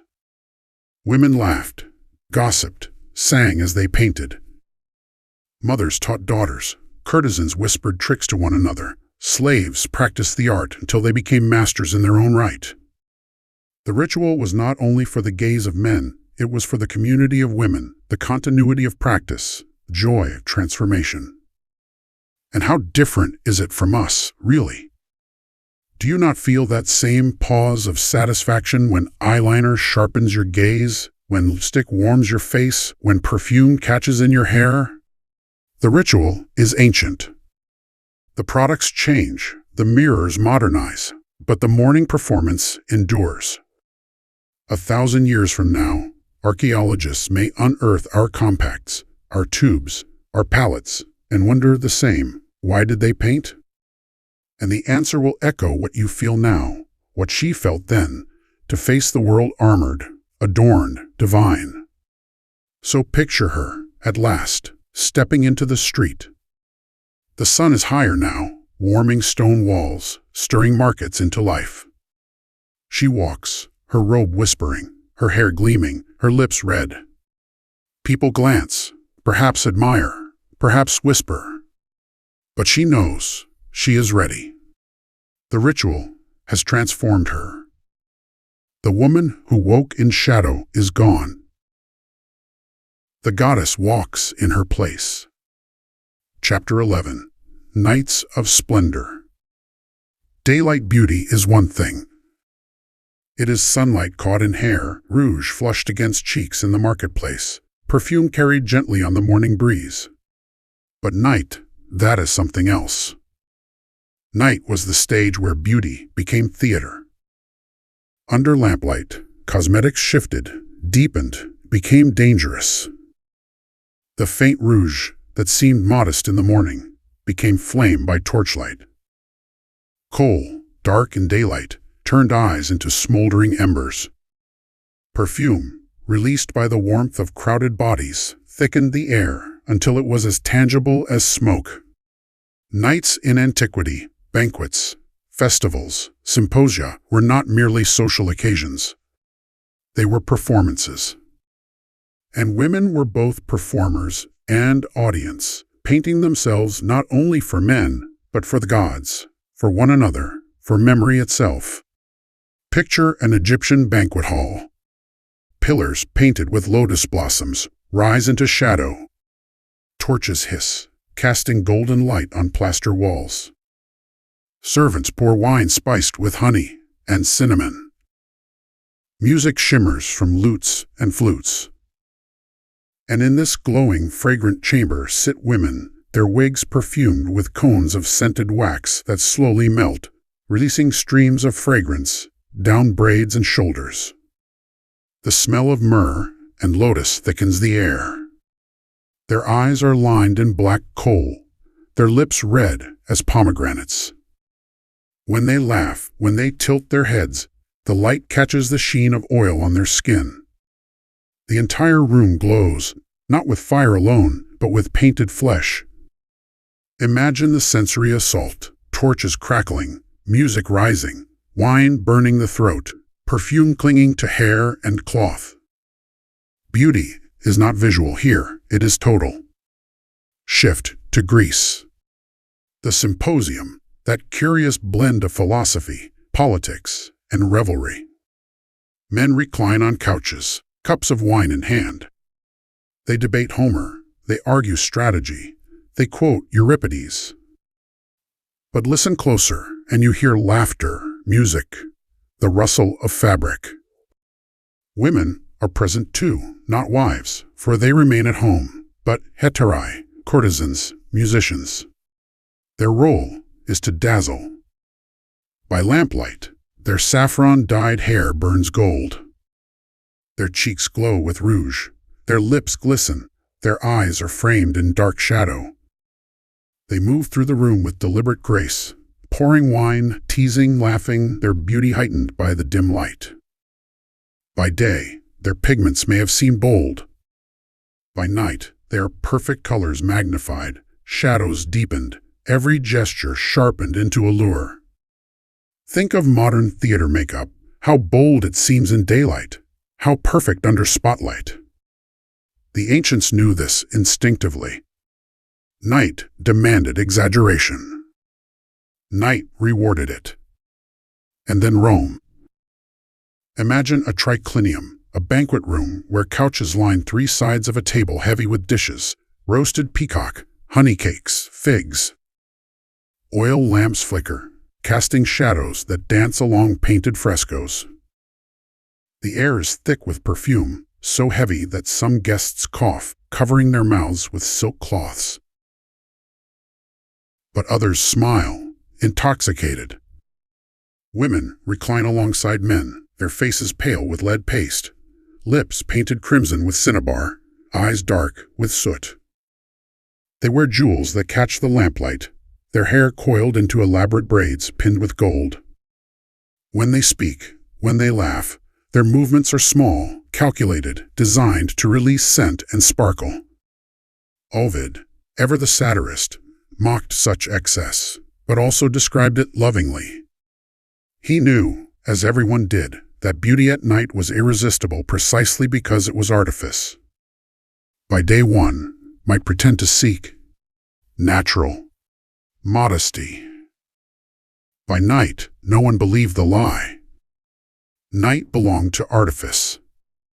Festivals heightened this even more. In Athens, during the festival of Dionysus, women poured into streets at night, torches in hand, hair loosened, faces painted. They sang, they danced, their voices rising into the darkness. Rouge smeared by sweat, kohl smudged by tears of ecstasy, perfume heavy in the warm night air. It was beauty abandoned to frenzy, painted faces merging with masks of theater, cosmetics dissolving into ritual. To look upon them was to see not women but spirits, half mortal, half divine. Beauty was not static here. It was alive, moving, shifting in torchlight, dissolving in sweat, reborn in song. And yet pause. Why does beauty feel different at night? Perhaps because darkness hides imperfection, rewards exaggeration. A faint flush on lips might vanish by day, but by lamplight, rouge becomes flame. Kohl thickens eyes, until they gleam like coals.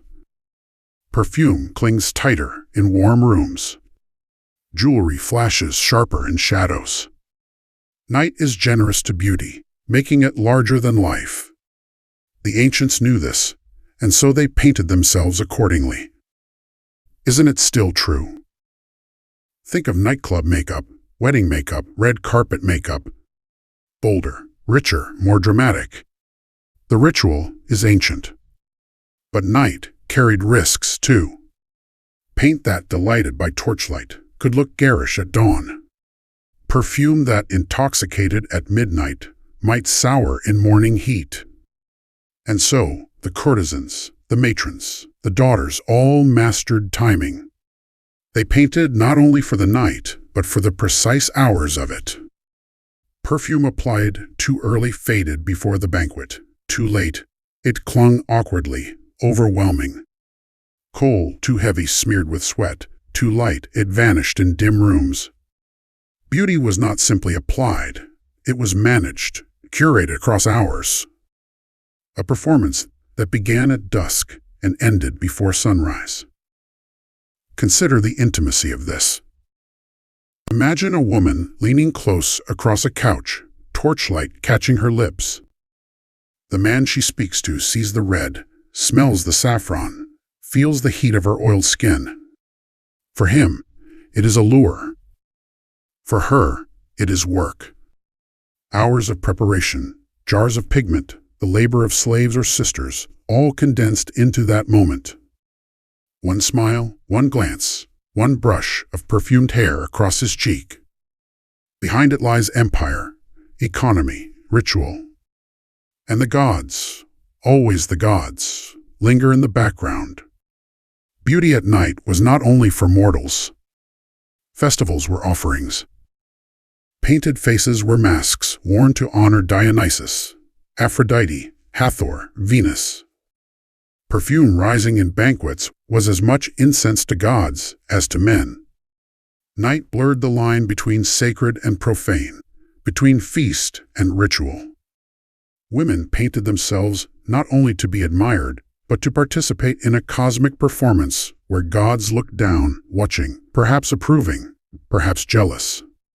Close your eyes. Imagine stepping into such a room. The hum of conversation, the scent of wine and perfume, the glow of torchlight, the glimmer of painted faces. Your senses overwhelm you. Each woman seems more than human, each gesture magnified, each painted lip aflame. You cannot tell where art ends and truth begins. And perhaps that was the point. Night was a place where truth dissolved into beauty, where beauty became truth. So as this chapter closes, hold one image, a woman leaving the banquet at dawn.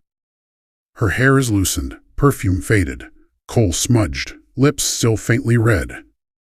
The torches have burned out, the air is cool again.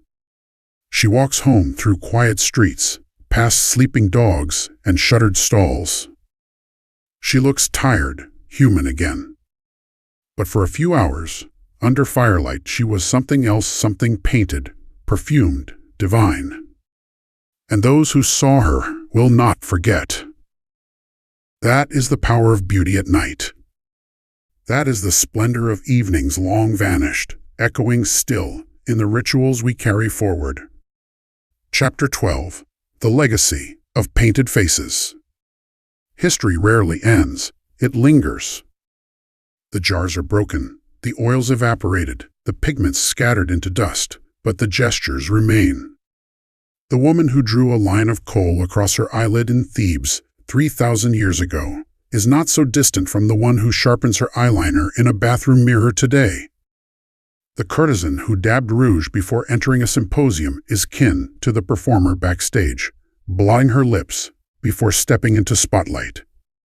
And though centuries, languages, empires stand between them, the rituals repeat with eerie fidelity. Painted faces, perfumed hair, colored lips, the lineage is unbroken. Consider the persistence of recipes.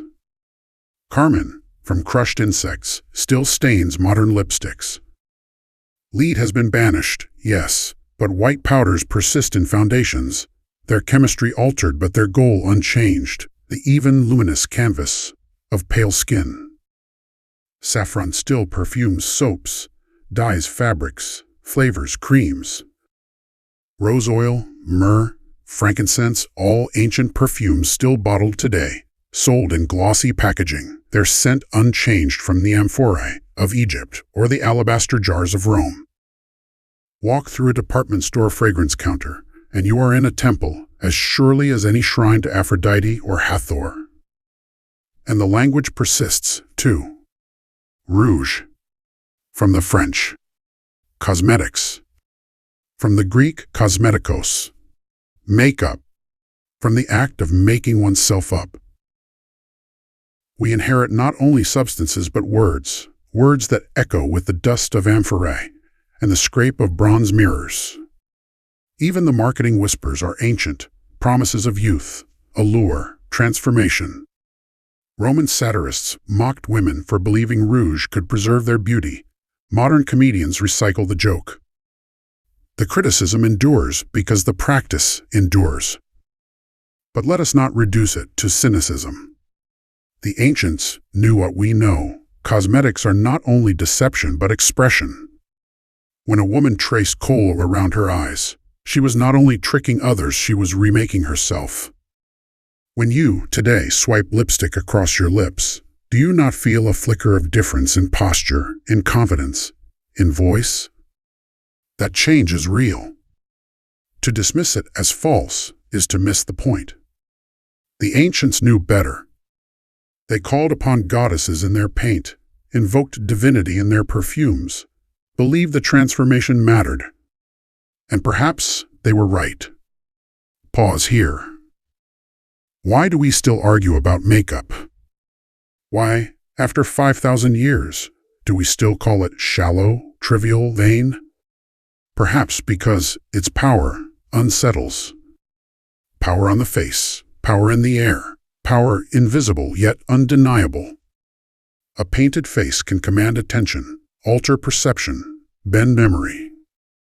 Ask Helen of Troy. Ask Cleopatra. Ask the courtesans, whose names outlived those of respectable wives. The painted face has always been dangerous because it works.